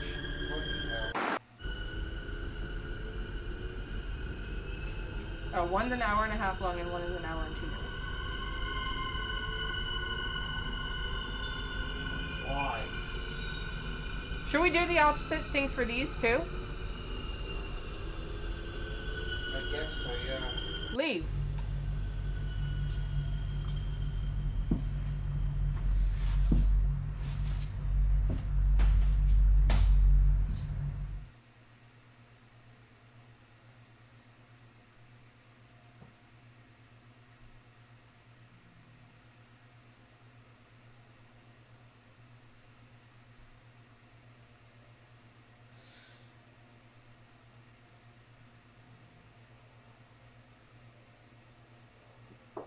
I just want to forget about it. I don't know what was in the bath, but whatever it is, I need to forget about it. I can't be thinking about this right now. Not this week. I have some time before I leave for work. I can collect myself in the living room. I can pretend everything is alright. It isn't.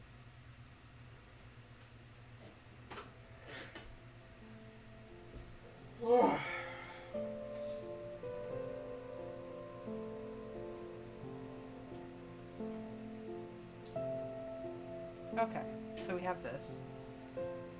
And apparently, interacting with things does affect endings. Okay.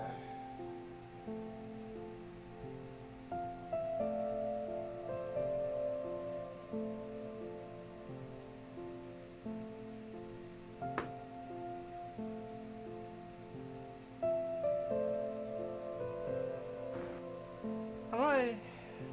Should I interact with everything? 'Cause I don't want to get the same ending.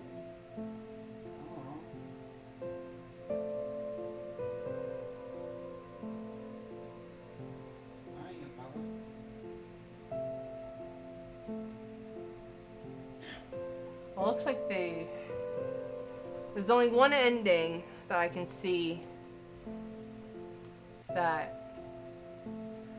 gets affected by these choices of what you interact with.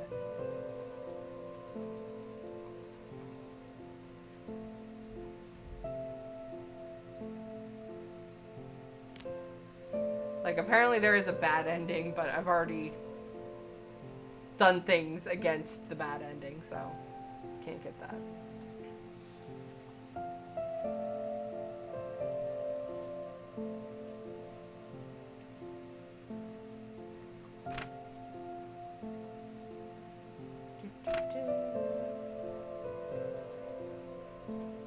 Was the one you got the good ending, or?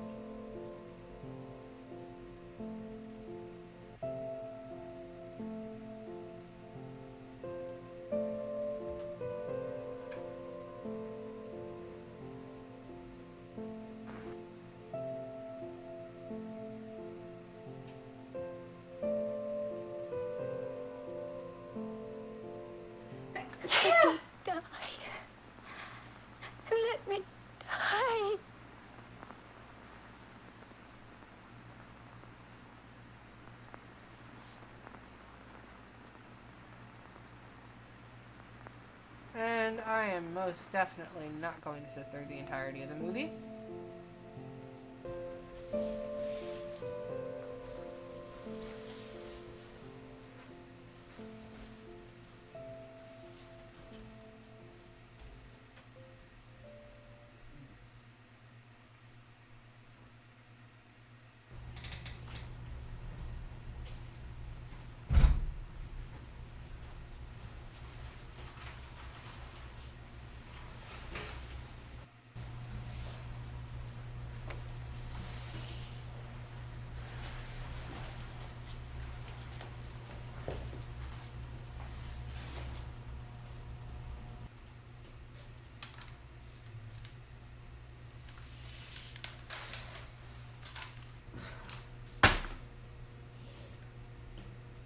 My nose is itchy.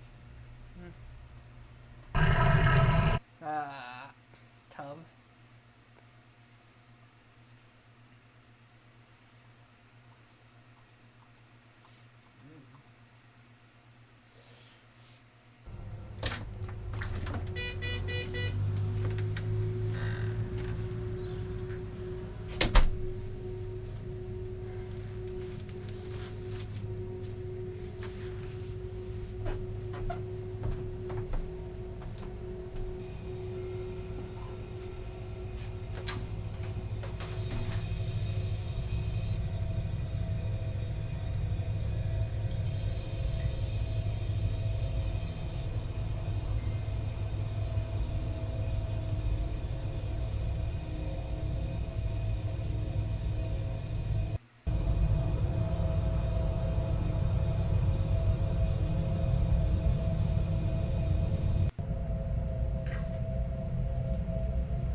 Alright, I'm going to pause it for a second because I need to blow my nose briefly.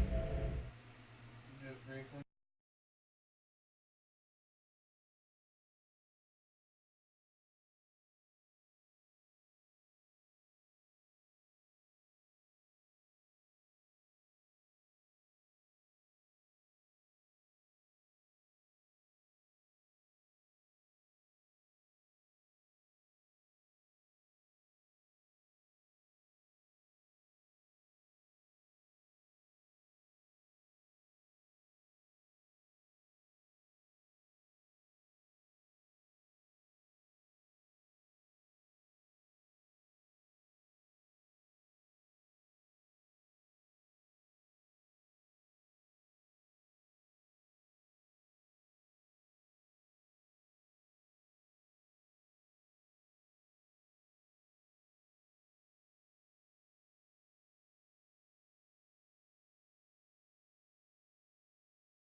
Alright, we're back.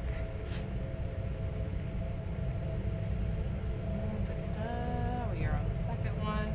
And we're gonna not call it as we called the first time.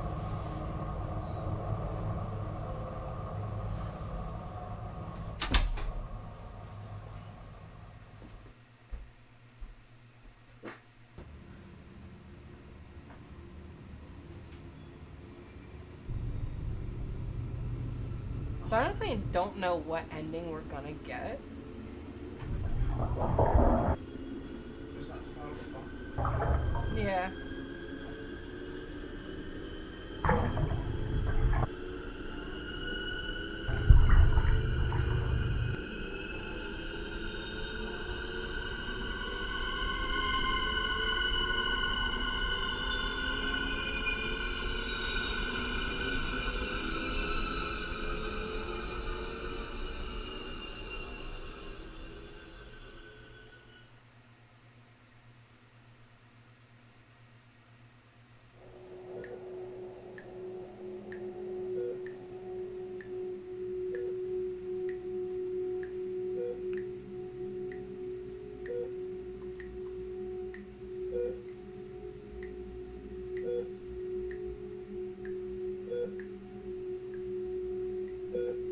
Alright, we're at the next choice. I'm gonna go to with convince Rebecca this time because last time, basically, I learned that last time if you give her what she wants, you end up fucking a ghost.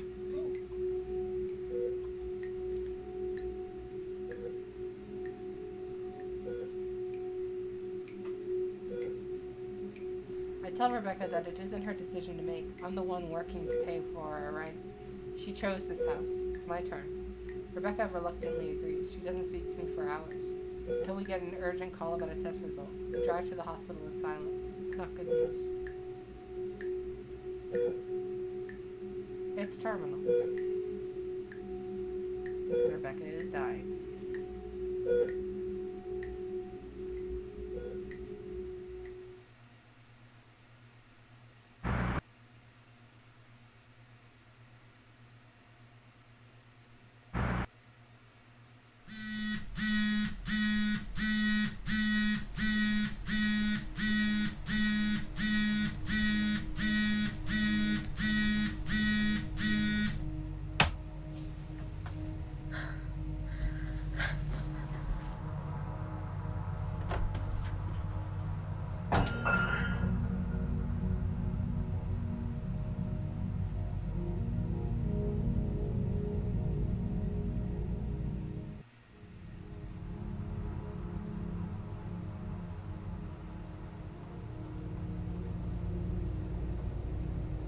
Leave!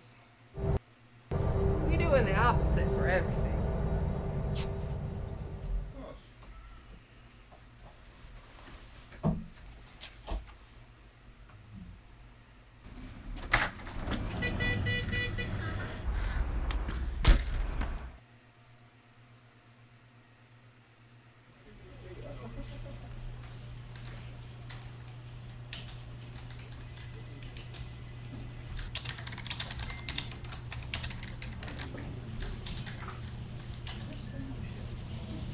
I don't know, but they keep doing it.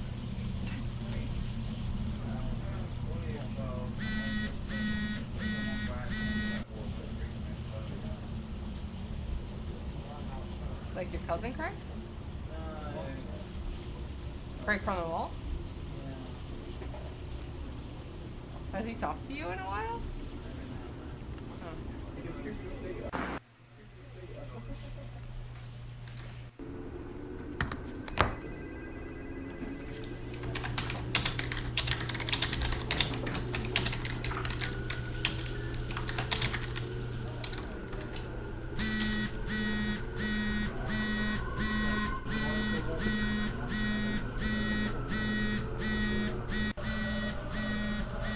We're gonna get another choice here in a second.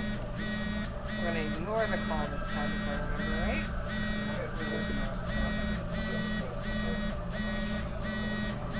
Yeah. Well, the last time it was like heavy breathing and then the ghost said Alana.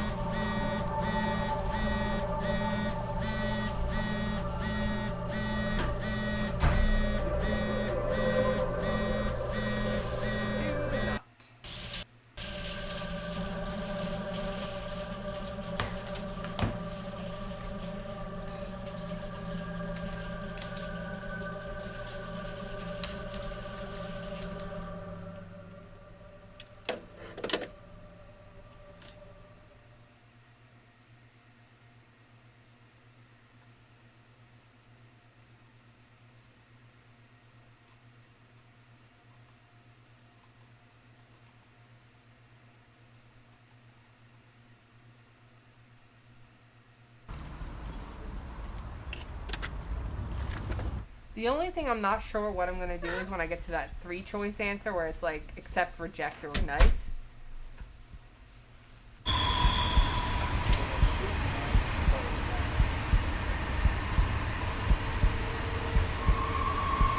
mean, It's one of them.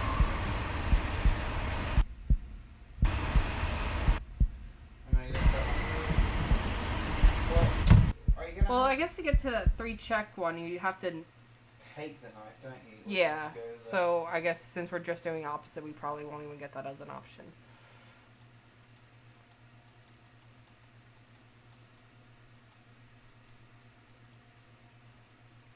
This bitch's choices make no sense.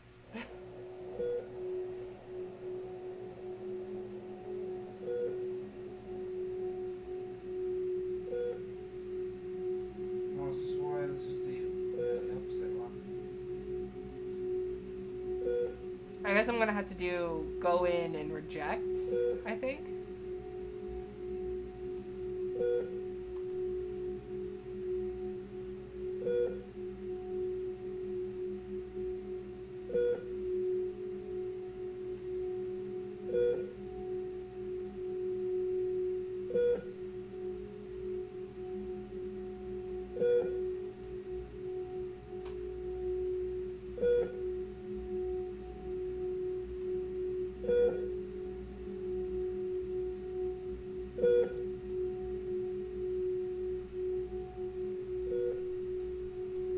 Do not.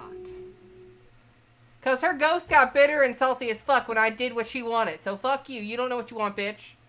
No. I don't pull Rebecca's life support. I pour my heart out into her over the next couple days. I say I'm sorry for everything I did wrong. I tell her how much I love her and how much she means to me. This isn't for us. This is closure for me.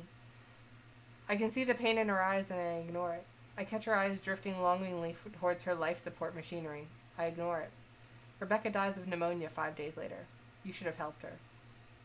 Bitch! You don't know what the fuck you want. You telling me to go?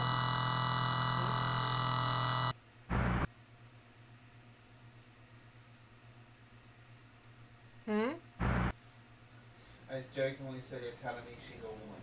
Fuck you. What am I wrong? You see, No. we have to buy you the suction disc to hold it first. Now, in itself, the disc will not inflate the wound. The same is true with squid.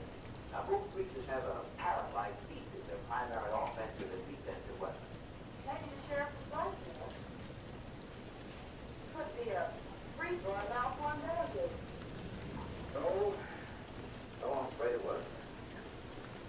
Well, where does that leave us, Knock? I wish I knew. You know, I was looking to think Len was telling the truth at Walker's store. He did see something that night. Something that had intelligence enough to seek him out and destroy him later. Sawyer claims to have killed the thing he saw, put a half a dozen rifle bullets into it. I've seen that old 4440 used up to the... Alright, we're just gonna look at everything again.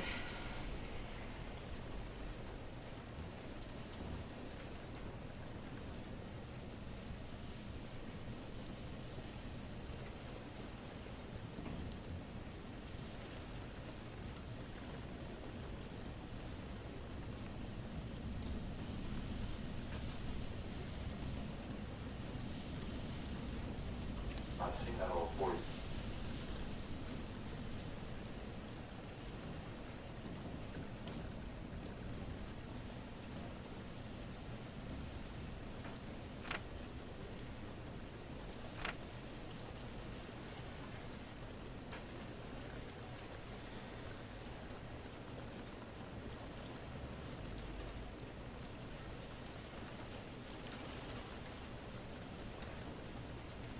I've seen that old 44.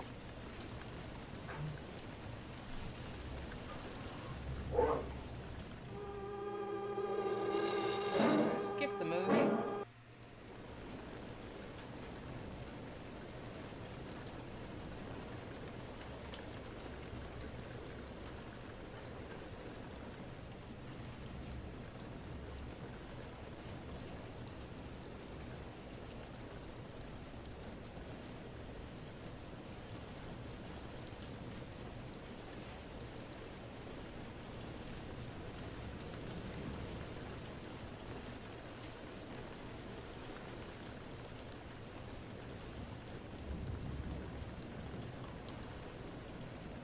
Oh shit, I just realized I'm looking at the diary, so this will have all different things. I'm just clicking through it. Should read that again.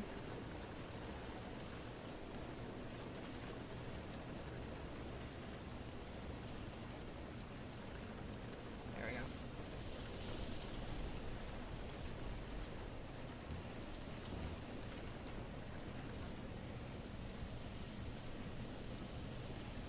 She said no.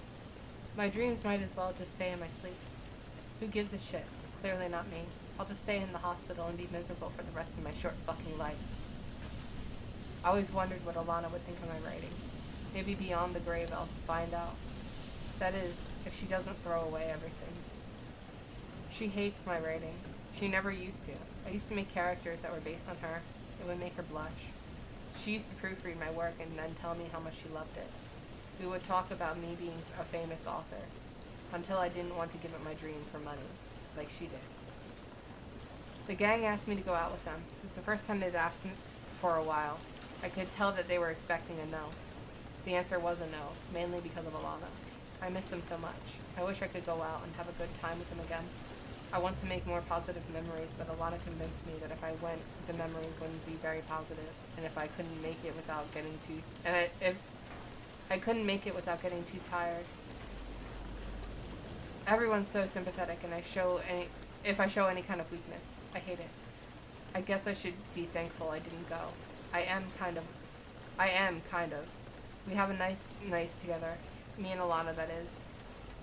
She really made an effort not to waste the evening. I didn't expect that at all, and if I'm honest, normally, we disagree on something to do with cancer and illness, and she gets stubborn and shouty. I have to focus on the positives. It was a lovely night. We ordered pizza from my favorite place. We watched my favorite horror movies. The bad favorites. The real bad favorites. Attack of the Giant Leeches and The Brain That Wouldn't Die. Have I mentioned how much I love bad horrors? Ha! It's nights like these that remind me why I married her. It's good because I've been questioning that recently. Though I can't blame her too much with how she's reacting. This situation is totally fucked. Things were going great. Just great. Until she said she wanted to move house. Alana did her Alana thing and decided she wanted to move. So of course we have to do it. She hated our home from the beginning. She wanted to live in the country. Somewhere in the middle of nowhere. Somewhere boring. Just so that we could have a better house. Or a better place with our budget. I don't care about living in a fancy house. Fancy houses don't make good homes. Back then, she knew how to compromise, so we got this place in the outskirts of the city. I had a vision for it the moment we stepped in. The landlord is a bitch, but she's just a stepping stone. We'd be out of there as soon as Alana got a promotion or I could publish my book. It wouldn't be a hassle when we moved because we already live in the city of our dreams. We're already a part of the community and know our way around. We just get to live in a slightly fancier place. Alright, fancy homes can be homes if you earn them, I'll admit. But living in a shitty place neither of us want, just so that we can have fancy shit, is cheating. I hate it. I don't want to live in the middle of nowhere just so I can have a hospital bed in the living room and a stupid accessible old person bathroom. That will mean I won't get away from everything even when I go home. But Alana has to get her way with my life once again. So I'll just live in the middle of nowhere in a shitty, unfamiliar house that looks like a hospital. It's all in my best interest, of course. So, after all that, shitty day, big argument, stony silence, long as fuck car drive, all to be told that I'm dying. Alana won't even look at me. I don't want to look at me. What the fuck do I even do? You let me suffer.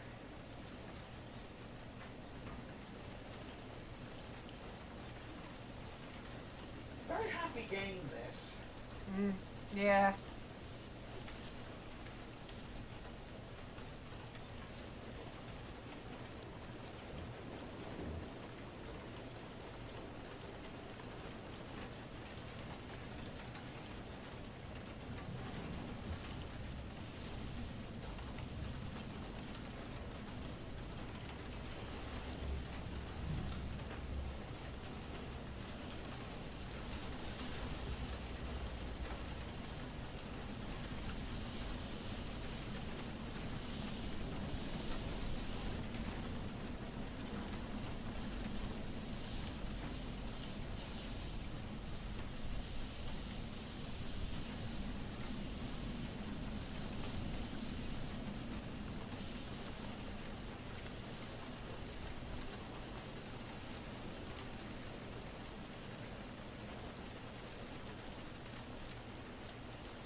again.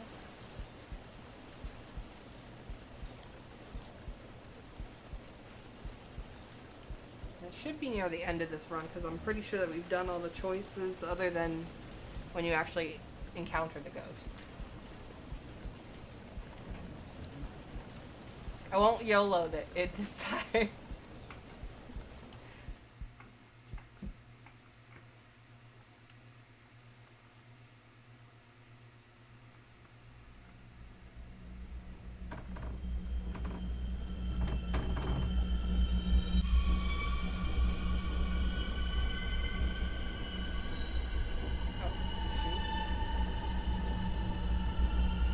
I hit the wrong mouse. Again. Everything's still good?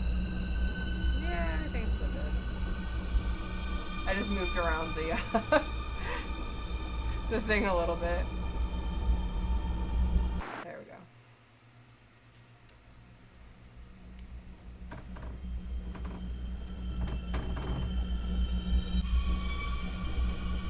It's waiting for me.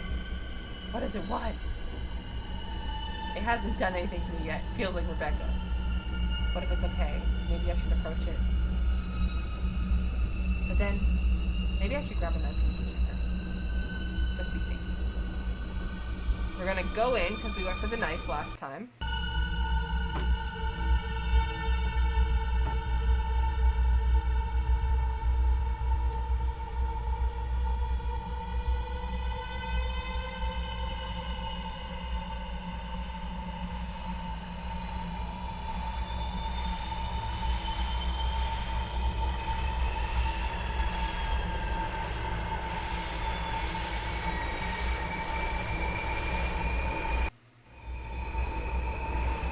I still have the...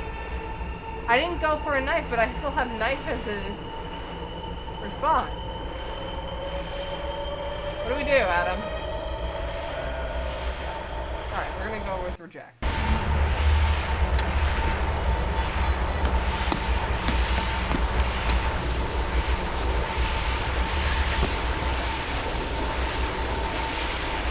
It mad. Real mad. I ran away from that thing that claimed to be Rebecca, and that was the end of it. All of it.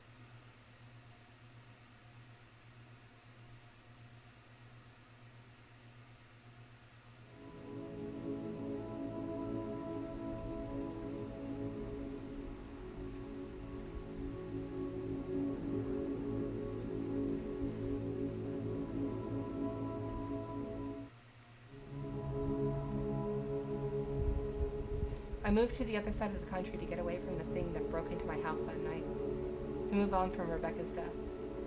I went on to publish Rebecca's collection of short horror stories in her stead, just like she always wanted.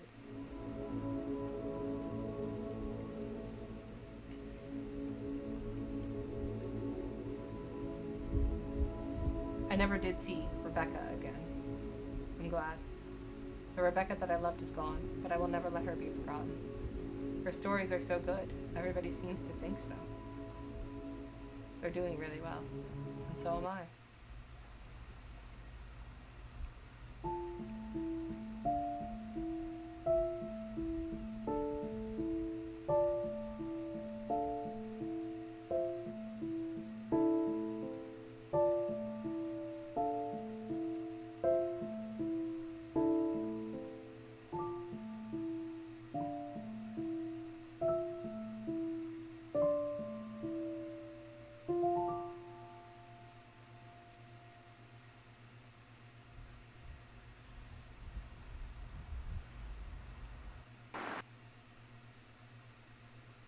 Okay, so that was actually one of the bad endings. Really? Yes.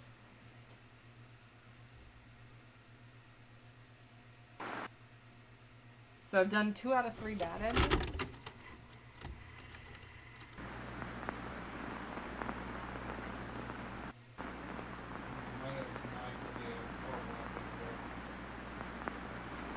Yeah.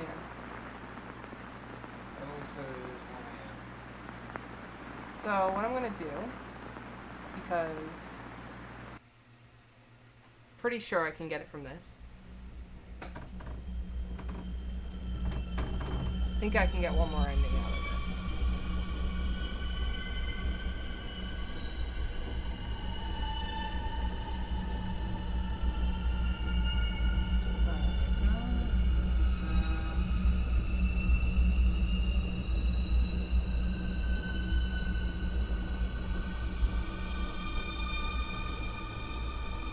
Might be only a couple.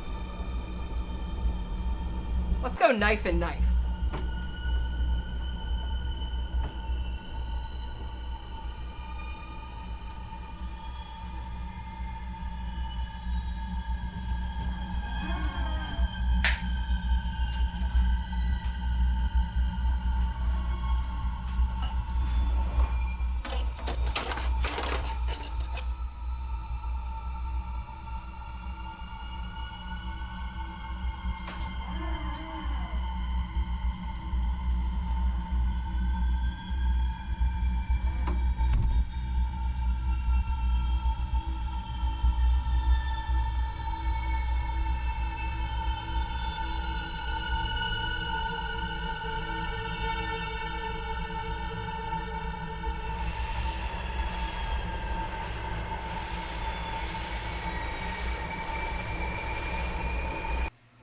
Sure, who shows the basics of CPC, AJ?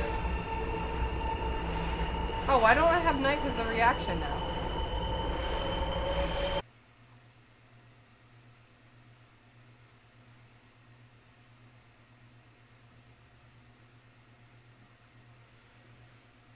There we go. Devin broke it. Is it back? Looks like it's back. Okay. Woo! Oh, we got the fuck the ghost ending again. Alright, I think I'm gonna go in and then knife for... Knife the bitch. I want to knife the ghost! God damn it!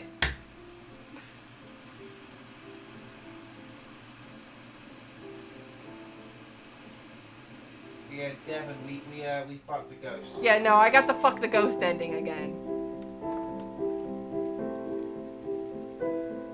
Do your choices actually fucking matter in this game?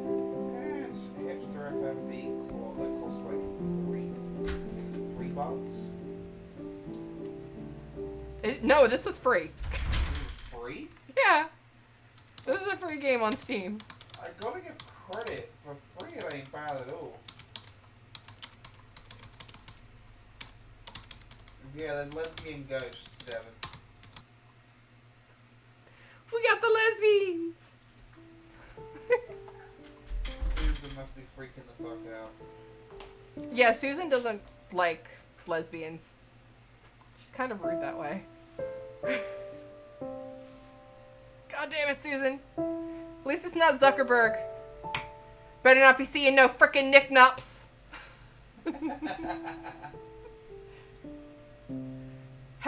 It came close to being lesbian nipnops, though. Spooky, scary lesbians. Great.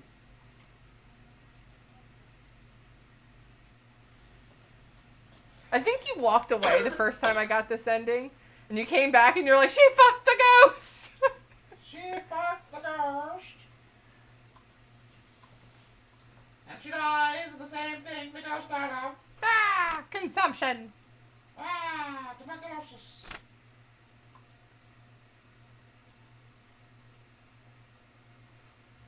Can brain cancer spread into your lungs? I mean, cancer kind of spreads period, doesn't it? I died 11 months later. Whatever it was, our relationship was symbiotic. Dead again. Yeah, it's like some whole story where it's like just basically like this bitch over here and all her family. They just joined up together and they're like, come with us into the water.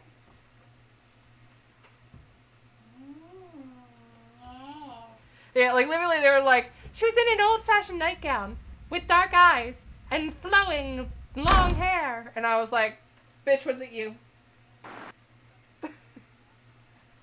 So the most original thing about this has been, Honestly, the lesbian angle, it's like literally it. It's not very original. I mean, you get to fuck the ghost. I don't think you get to fuck the ghost in any other J-horror. Do you? I mean, you get to fuck the ghost in the Fear games, but that's not Japanese.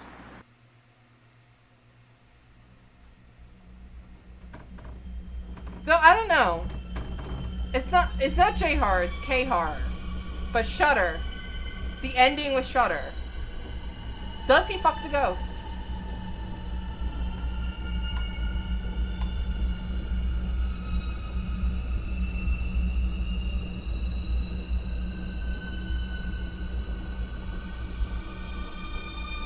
Alright, we're gonna go in and we're gonna knife. I'm gonna knife this bitch. This bitch is getting knifed today. Knife. Stab, stab.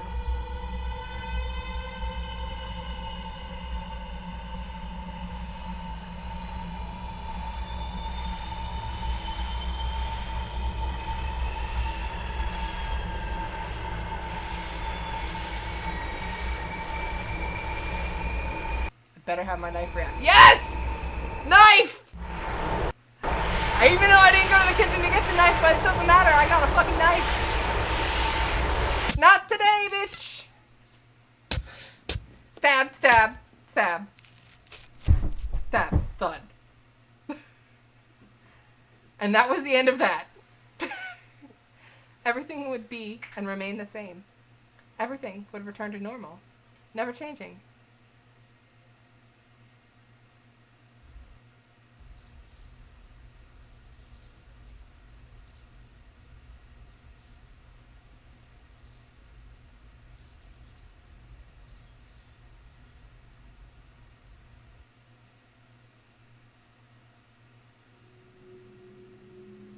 This is definitely a different ending.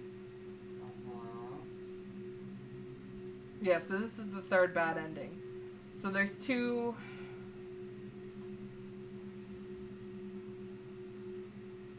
There's two more endings. And then there's the true ending. I think I can run through it pretty quickly. Because, like, we've seen what all the responses are. I don't have to reread anything.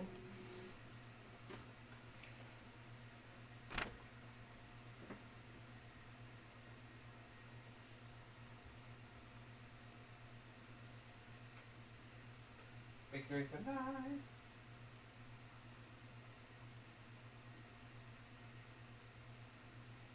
What is this one? Oh, this is actually different. Hold on. This is a different thing. Contented, Jane didn't realize that she had forgotten about work until midday. She had spent the day sitting around the dining room table with the children. She had prepared them all for cereal, and it sat untouched in front of them. Jane found herself too exhausted to eat much herself. Clearly none of them had an appetite. She asked them questions, all 5 of them individually. She knew that they looked the same, but it did not mean that they wanted to be treated the same. She identified her first little girl as the most confident. She had pointed and shown distress and resistance. Her first boy was attentive. He very occasionally would do something that his siblings would not. The twin girls were affectionate. They would often stood close to one another, their skin touching, though one was always the first to move closer when they briefly separated. The smallest boy was sweet, and he looked up at her as he melted her heart a little. She smiled at them all in silence. She suddenly didn't care for work. They would only send her home. Jane found herself reluctant to leave the house at all. Finally, she stood, began collecting away the dishes. "You can sit in there now," she spoke lightly. They filed out of the room after her, gathered her in the entrance in the living room, watching and waiting for her. She disappeared from their sight, and noted that they stayed in the room as she had told them to. Jane allowed herself to smile a little. She never thought she'd become content. There was fear, but it no longer gripped her. She was free. Jane returned to her children. They were gathered by the fireplace. She had lit the fire when they had first ascended the stairs together. It warmed the room nicely, but they were standing too close. Their eyes were immediately on her as she entered the room, following her. "Come away from the fire," she beckoned them over. They did as she said. "You don't want to burn yourself." Come with us, they all spoke together. It startled her. It was the first they'd spoken outside of her bedroom. Jane swallowed her fear and clasped her shaking hands together. I'll come with you if you tell me where. Their heads all snapped to the fireplace and began filing one by one over to it. Come with us, they spoke again. Jane parted her lips to warn them of the fire once more, but was met with horror as the twin girls both climbed into the flames. Come with us, the duo spoke to her, returning their gazes as they crouched in the burning heat. No, Jane screamed at them. She pulled the remaining three of them away from the fire. They looked at her with bland faces. You'll burn! Jane tried to reach for the twins. It burned her hands and her arms when she continued to tug at them. Her heartbeat was too loud in her ears. Her frantic movements were no use. The children only seemed to burn. Their skin growing red and blistering, their dresses were slowly eaten by the flames. Their hair had begun to fall in locks. Jane dropped to her knees at the fireplace, held out her raw hands, but they didn't speak. They didn't scream. They just melted away right in front of her. Jane couldn't stop the tears that silently snaked down her cheeks. That's a bit of a different ending to that story. Okay.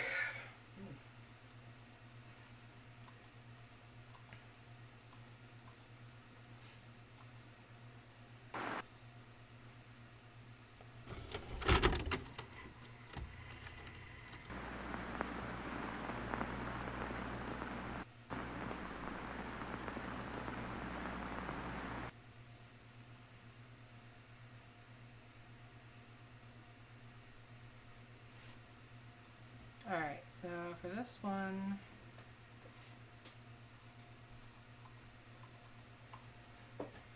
have to be extra nice to her.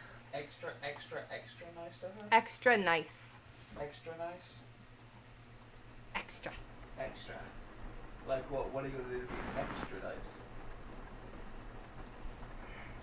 Can't lie to her. Okay.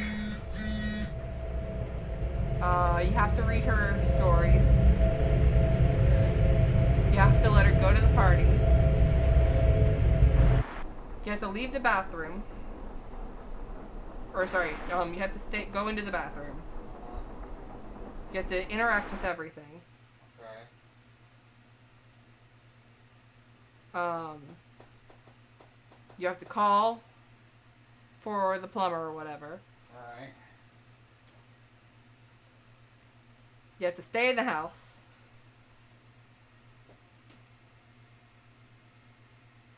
You have to go into the kitchen. You have to answer the phone call. Uh-huh.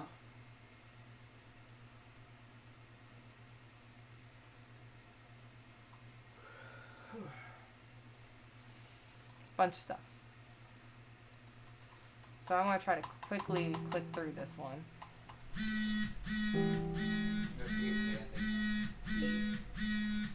Because the good news is, as long as you save,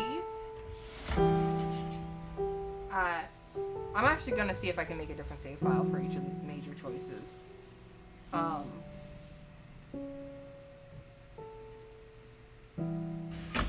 guess it doesn't really matter.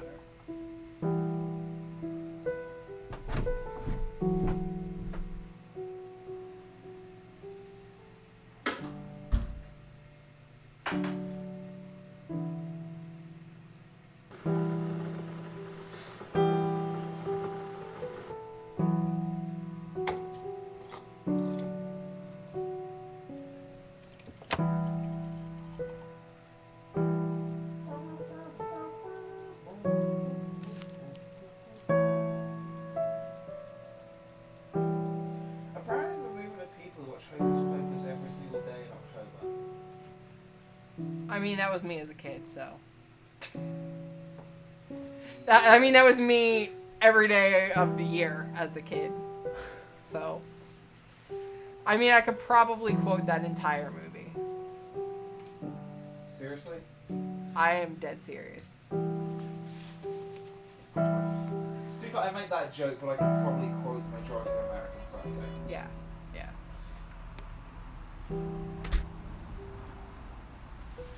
Oh, look, another glorious morning. Makes me sick. Don't just look at it, eat it.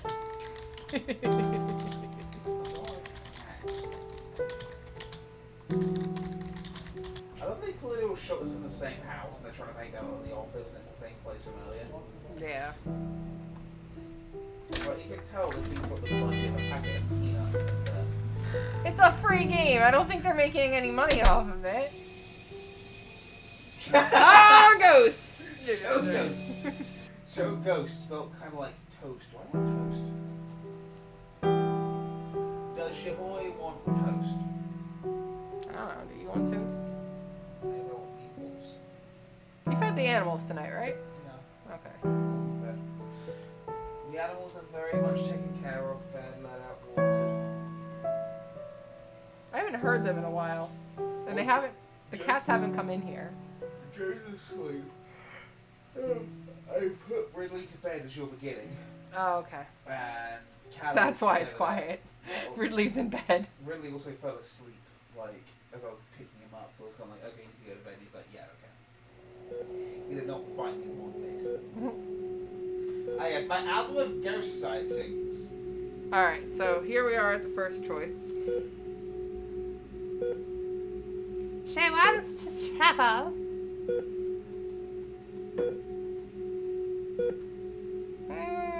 Sex up them ghosts.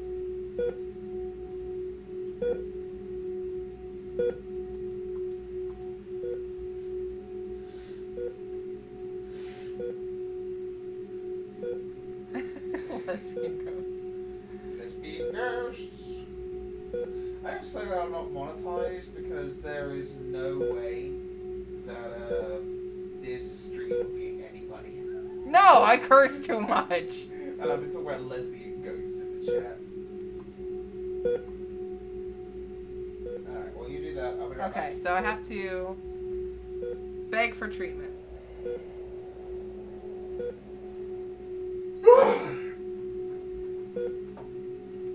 Booty, booty, booty, booty, rockin' everywhere.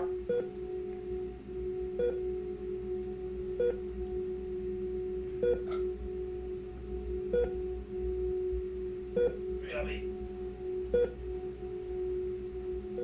Ow. Ow.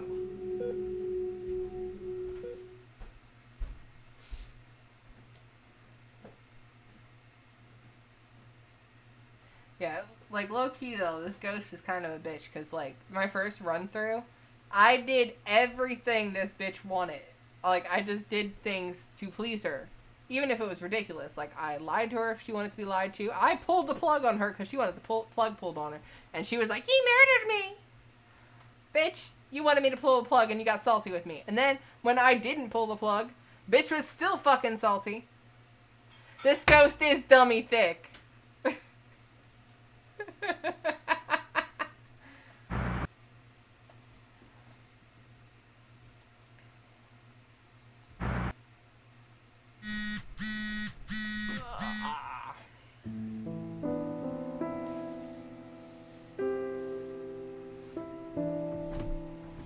Is it bad I recognize what brand that eyeliner was? It was totally a Rimmel London liner. What happens when you spend too much time around makeup?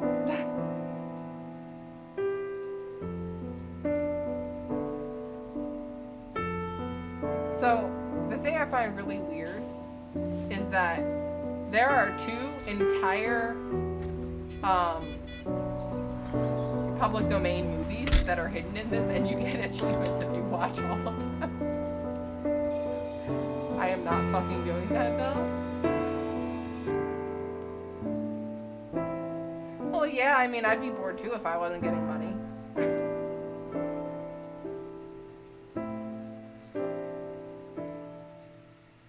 Yeah.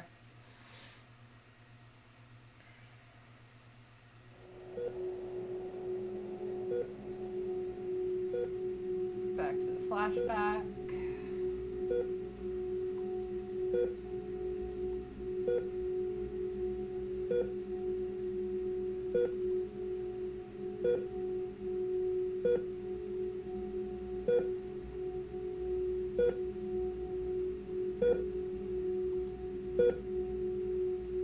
Tell her that you will.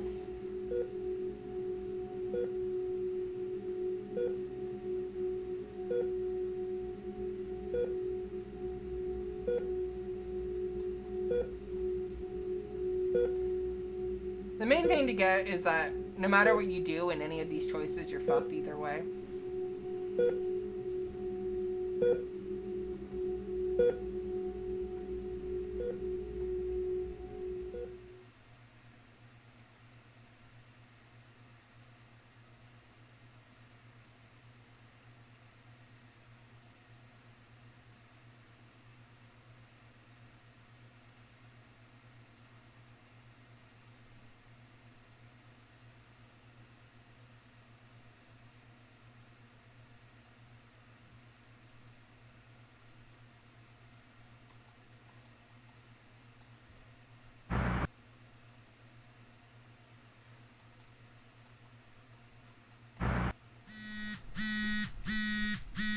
Waiting for a ghosty to show up.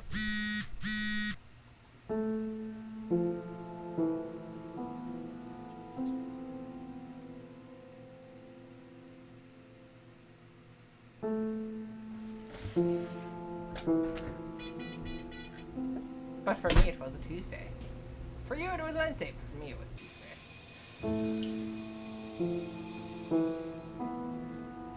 Better not be seeing no frickin' nip-knots.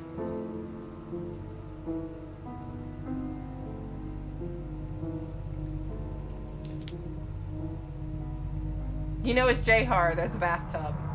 And a shower. And drips. Black drips.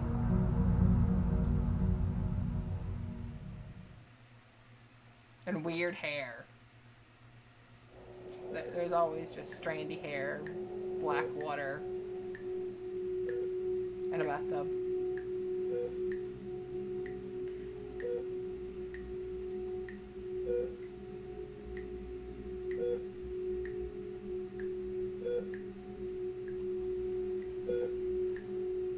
Alright, I have to let her go now.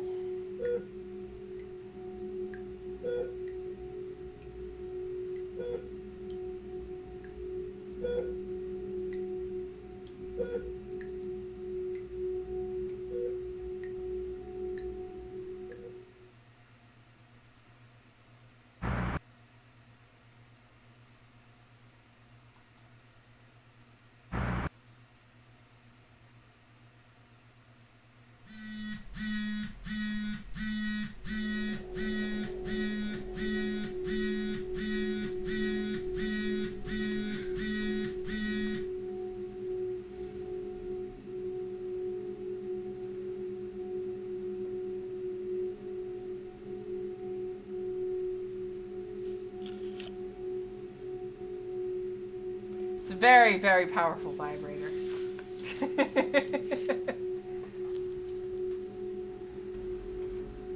Goes off a lot. At home, in the kitchen, in the office. Oh, the tub.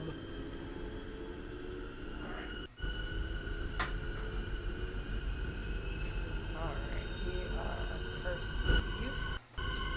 Okay. I'm back. Hi, back. I'm Dad. How long did you think about that? I don't know. So it hit me while I was downstairs. Oh, did it hurt? I realised what this bitch's problem is. What's this bitch's problem? She's British. And it's scientifically proven. British women are the fucking worst thing on the planet. Particularly if you're in a relationship with them. I know this firsthand, and Liz is there smirking underneath that mask, knowing I am 100% correct. I don't know anything about that. It's like I have no comment. And if anybody here is going on a backpacking holiday, and I had to put up with female British backpackers, they know exactly what I mean. British women are the... Adam going on a rant about why he married an American. When an American from New Jersey is more tolerable, that should speak volumes. See, I was saying she should go Elizabeth Bathory and like rub it into her face. It's good for her skin. And then I went on like a rant about like Elisa Lam or something like that. Because I am full of useless morbid facts. I started this off talking about how like the CPR dummy is based off of like a dead woman that they pulled out of a river in like the 17th century. You know what the British Empire was? It was a quest to get away from British women. That's what colonization was about. It wasn't about resources or destroying native lands. No, we're just trying to get away from the women. Okay.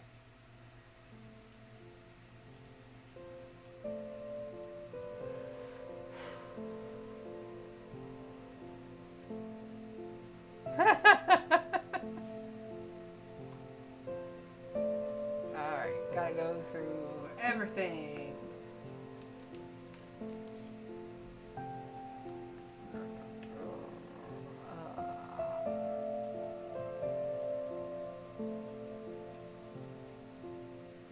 By the way, if you wonder why I'm like sitting here just bouncing around, it's because my legs are falling asleep and I'm just like swinging them under the chair like a child. What are you gonna do for the stream dog on here for? Huh? What are you gonna do for the stream dog on here for? Entertain myself. Probably have an easier time. Wow. Not have to argue with somebody beforehand.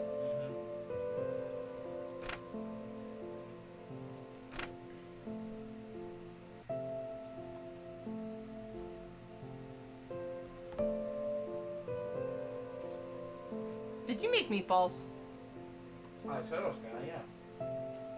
You were talking about toast. That's the meatballs. Let me die. Did you microwave your meatballs? Let me Microwaved meatballs, Adam. Microwaved fucking meatballs. At 1:30 in the morning. Microwaved fucking meatballs. At 1:30 in the morning.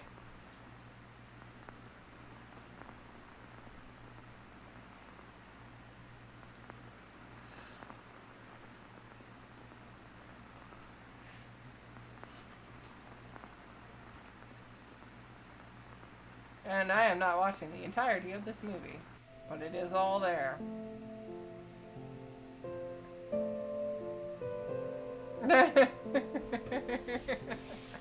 Adam, why are you microwaving meatballs at 1 in the morning?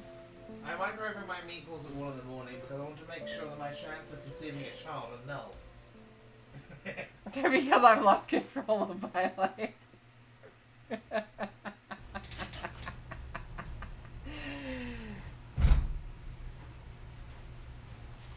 Isn't that he's lost control or gained it, though?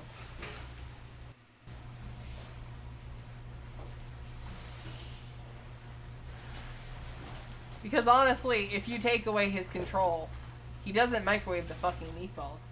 He microwaves the fucking meatballs because somebody lets him.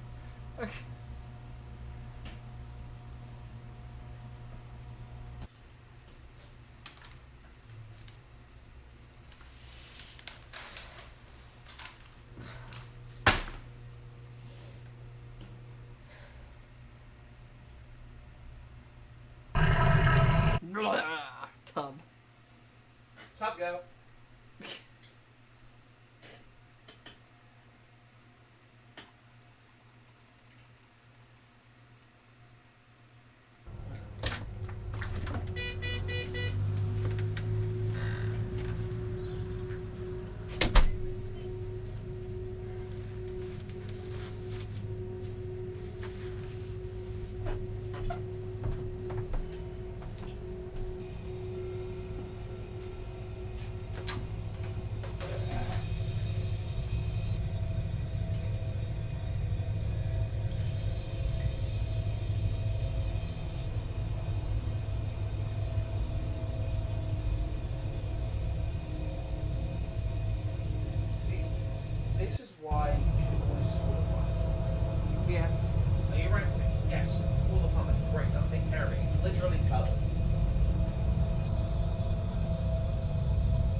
your goddamn self. Put on a long ass glove. Reach in there. Get a plunger. Make it drain down. That's all you gotta do. Just take some initiative. We'll get the world's biggest tampon. That's also a solution. Oh, I better not be seeing no frickin' nip nups. No ghostly nip nups here. Oh, look, it's the same girl playing, it's the same girl playing Really? Well, I guess if your budget is not making money. If your budget is 3 potatoes and a tracksuit you stole from a guy in Poland.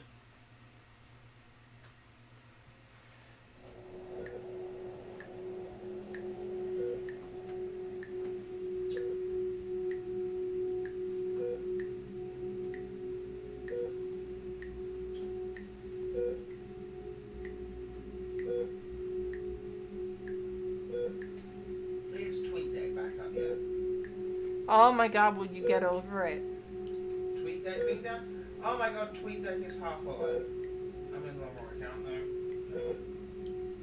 What did they do to TweetDeck?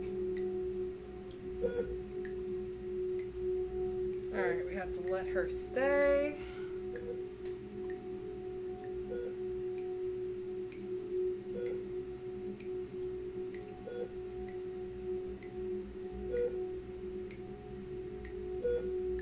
TweetDeck is back up. I can manage both accounts again. Holy shit. She's dying. It's terminal. Meh. You sure it's terminal? I just want to know. Because, like, at that last ending, like, we clearly buried the ghost. Yeah. How did the ghost get a physical form? I mean, I guess it has to have a physical form if you're gonna fuck the ghost, but, like, how? So, if it's a ghost, does that make it, like, necrophilia? Is it a ghost or is it a zombie? Tub zombie. This gets worse the more we analyze it.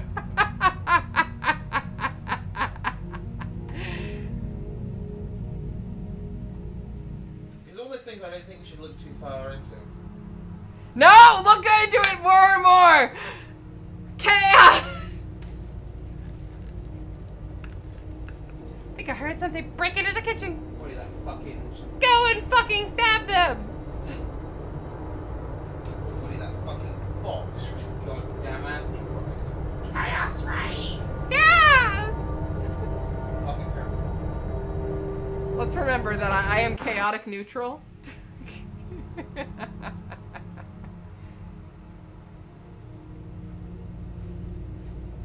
Okay, so we have to go in.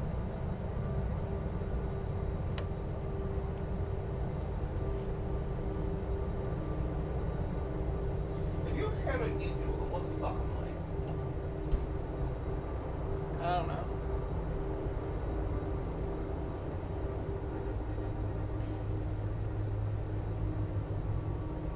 I don't think you're chaotic. Chaotic good, maybe. No. How do you figure? I don't think you're chaotic at all.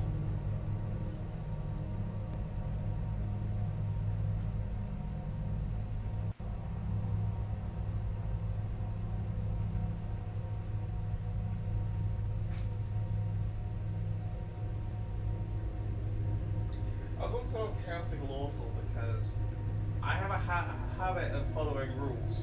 The rules that I made. As long as they're my own rules, I don't mind.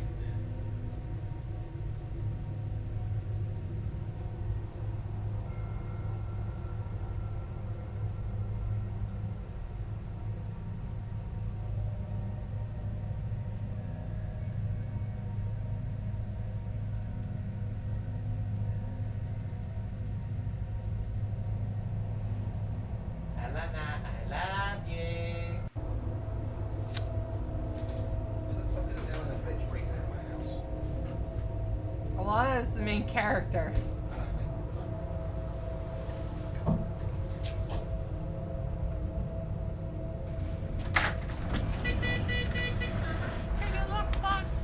Somebody's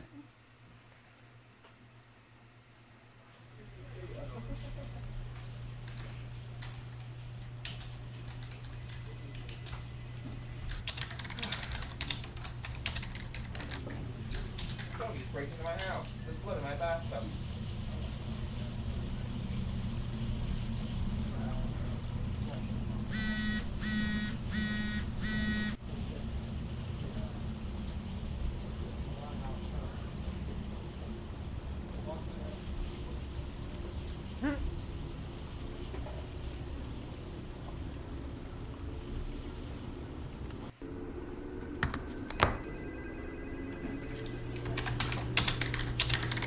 Okay, so we have to answer the phone. Yeah, she's a kinky bitch. Fucks the ghost, brings the vibrator to work, you know.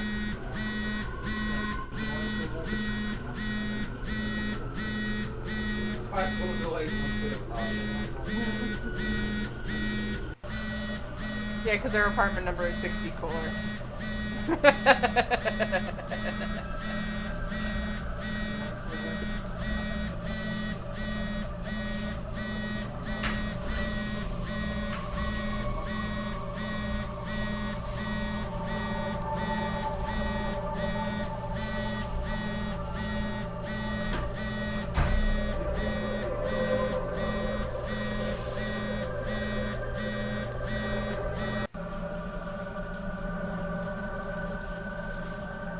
No, they never got into the countryside one unless you get that, the ghost fucker ending.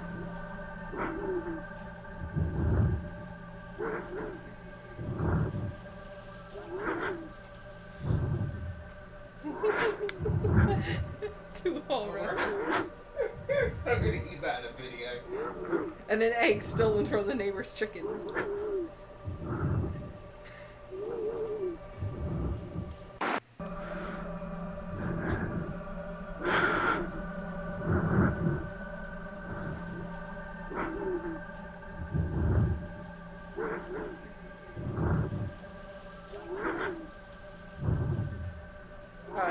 This was a scene I had to click at. I thought it was one that I had to watch.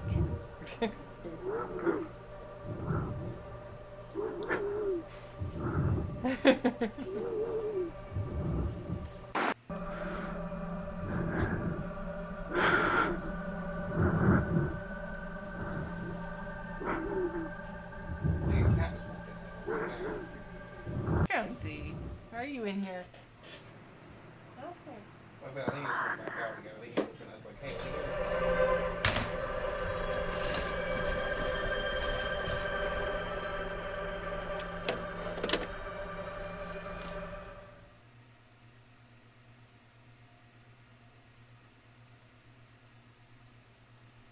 Apparently the Philippines is overflowing with mangoes right now, and people are panicking because there's surplus mangoes.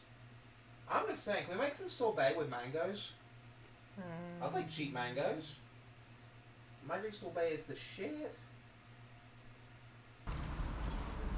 Yeah. We didn't say she was intelligent. She fucked the ghost. She left her phone at her job, which looks just like her home. She fucked the ghost. Oh, there's the ghost.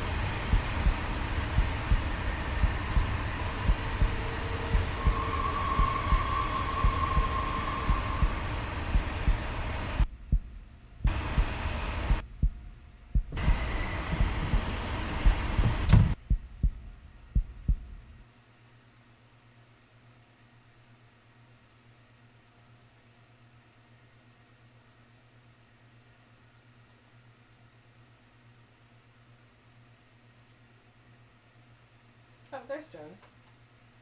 Jonesy! Come here, buddy. Jonesy Jones. Come here. Come here.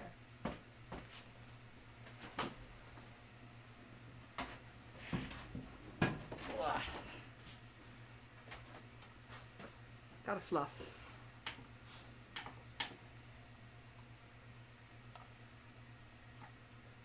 And we got a Callie too. Callie, sit. Sit so you don't knock down the amiibos. Sit down. Sit.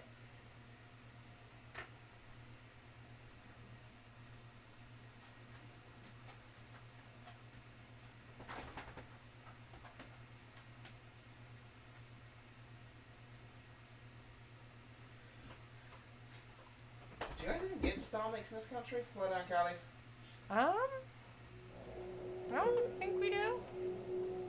So I know when I say Haribo Star Mix, oh my god. Actually, we might at Five Below. I think we do. They used to sell in like little 10p bags.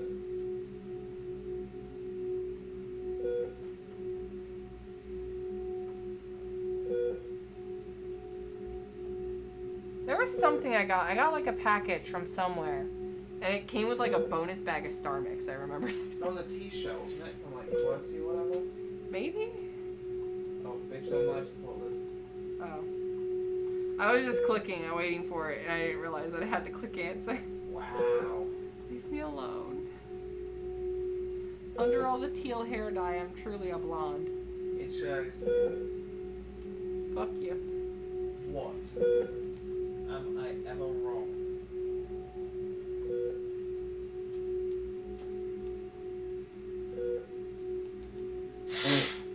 Do I pull the plug? I can't remember. Check the guide. Oh. I am checking the guide.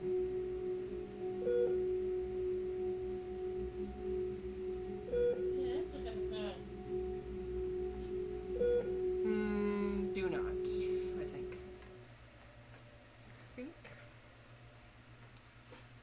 She gets fucking salty because I don't pull the plug. She gets fucking salty if I do pull the plug. This ghost is just fucking salty. Give us some vinegar.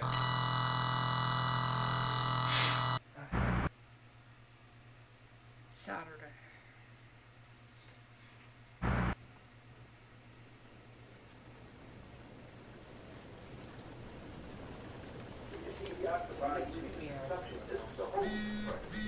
Now, in itself, it will not express the wound. Same is true of the squid.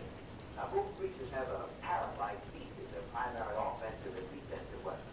Maybe the sheriff would like that. Could be a freezer or a malformed relative. No, I'm afraid it wasn't. Well, where does that leave us, Doc? That's I wish I knew. Okay, God, the women that think Len was telling the truth in Walker's store. He did see something that night. Something that had intelligence enough to seek him out and destroy him later. Sawyer claims to have killed the thing he saw, put a half a dozen rifle bullets into it. I've seen that old 4440.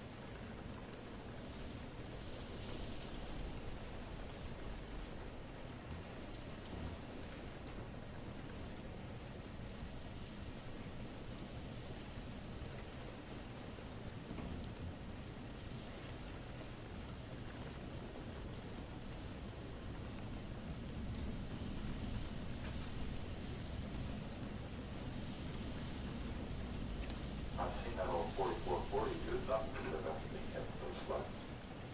Will.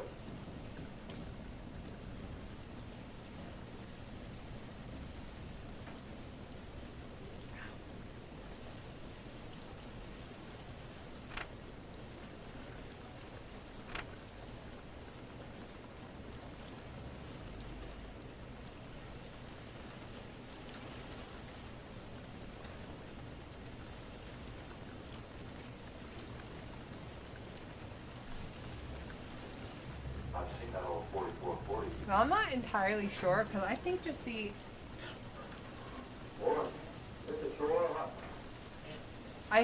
the ghost fucking ending may be one of the good endings actually. bad to say, 'cause it's a pretty good ending. I mean, barring the whole Well, it's funny. thing. Huh? That's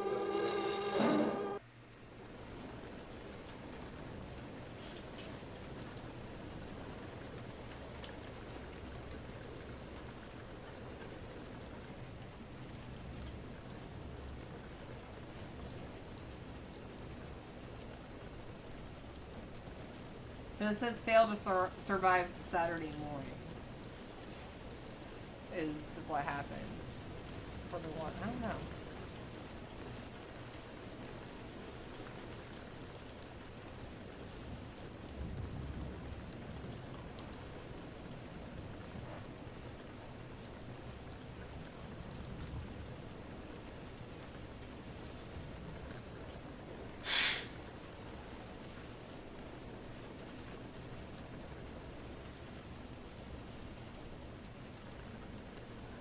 Oh god, Doom Annihilation came out.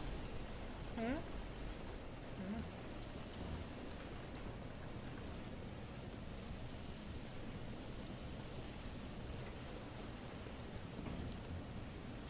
Are you gonna go out and get it this weekend?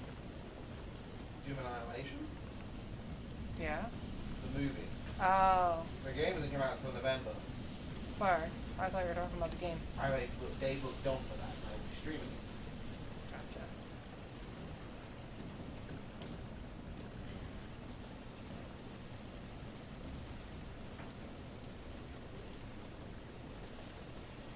To be fair, I think actually in the build up to it, I might stream the first game as well.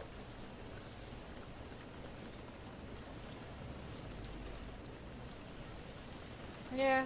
I don't know. It's up to you. Definitely.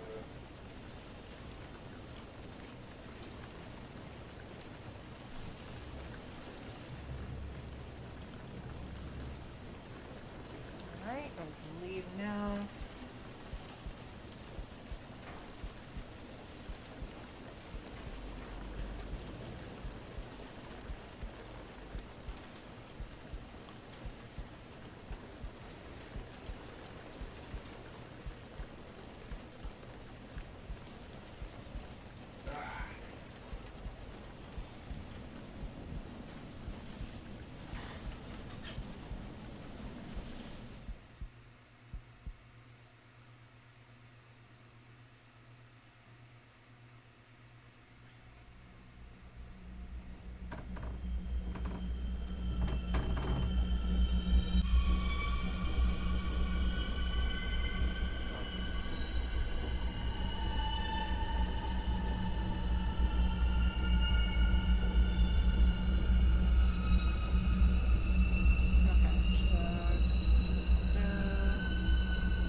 Go in and accept, and if we get the ghost fucker ending again, then I fuck this up and we won't get the true ending tonight. Actually, you know what? I'll do go in and reject first, because that should definitely get us a different ending.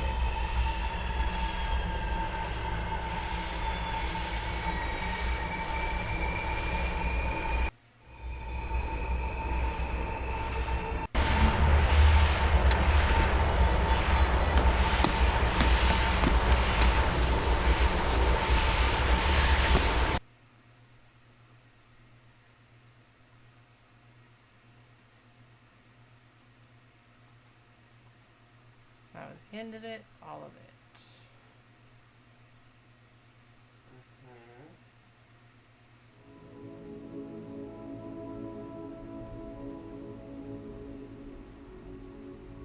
We got this one again.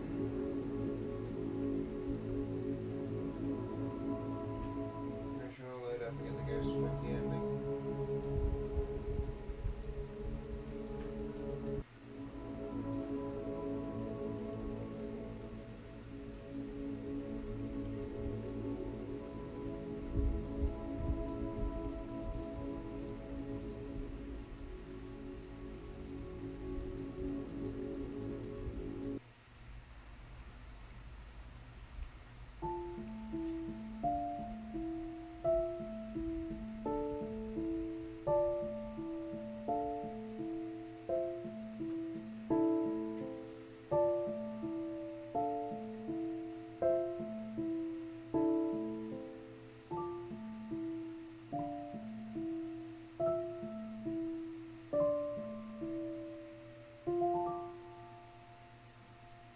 Okay, so I was expecting a totally different ending. And we got the same exact one. Yeah. I don't know how to get a different one. Alright, well let's try the go in and reject. Go accept. Yeah, or yeah, go in and accept. Ta-da.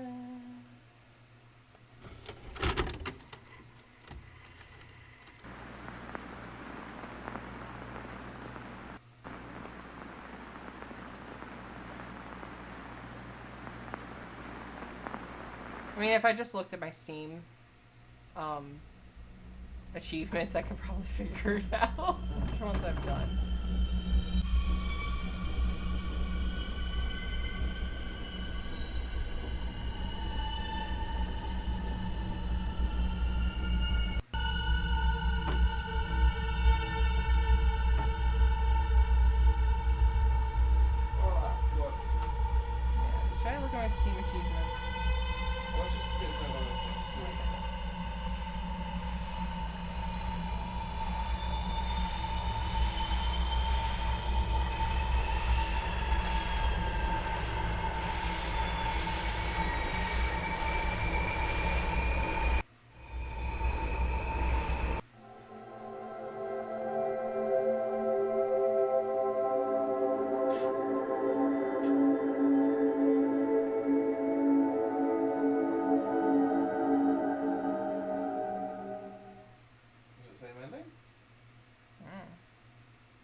No, it's the same ending.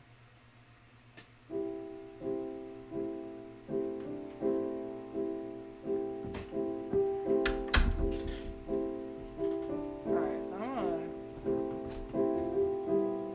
view all achievements.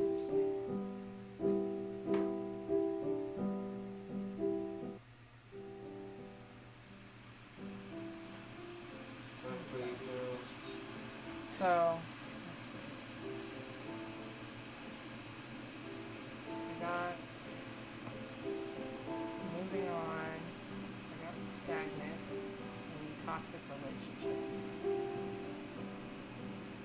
So I need full throttle and just keep swimming.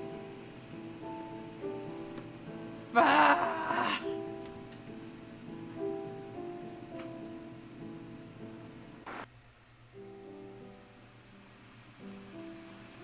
Oh, we got the ghost fucker ending again. I don't know how to get those other two endings because I followed the guide. And, we didn't get them. So, I don't know, but I'm not gonna fucking run through this game again. I might do it myself, but I'm not going to do it on stream. We got 3 out of 6 endings. To get the 6th ending, you have to get all 5.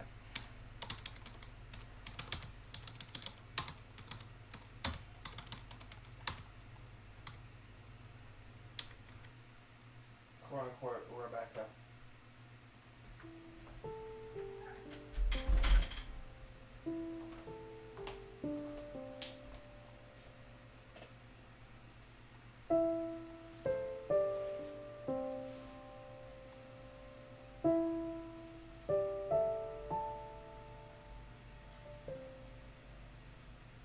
The ghost does dishes.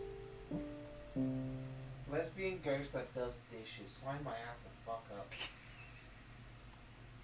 What?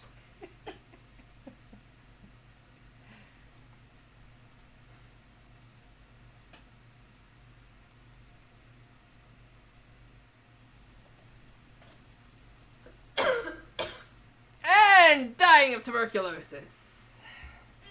Consumption. It's consumption.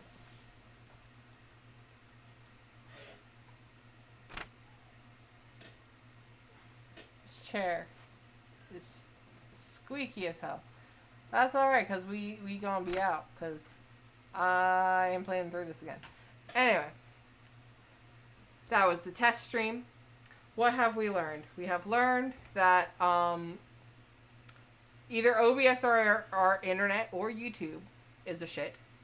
And there's not much we can do about it. What else have we learned, Adam? The lesbian ghost will do the dishes when prompted. I guess.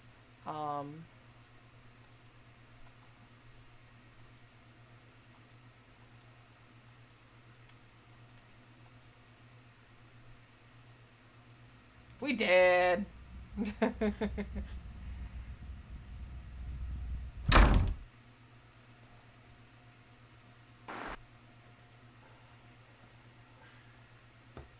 So, yeah, that's pretty much it. We will be streaming again later this week. This was just a test stream. We do have another game planned. Adam, do you want to talk about the planned game at all? Oh, it's a secret game. Secret. Well, unlike the video review for this month, which I've teased heavily on Twitter. Yeah, he's teased the hell out of the video review that he's going to do at the end of the month. I'm going to be streaming. We may do, like, videos for each one afterwards. But yeah. So long. Good night. It is 2:05 a.m. Farewell. Very well, thoughts. See you on the next stream.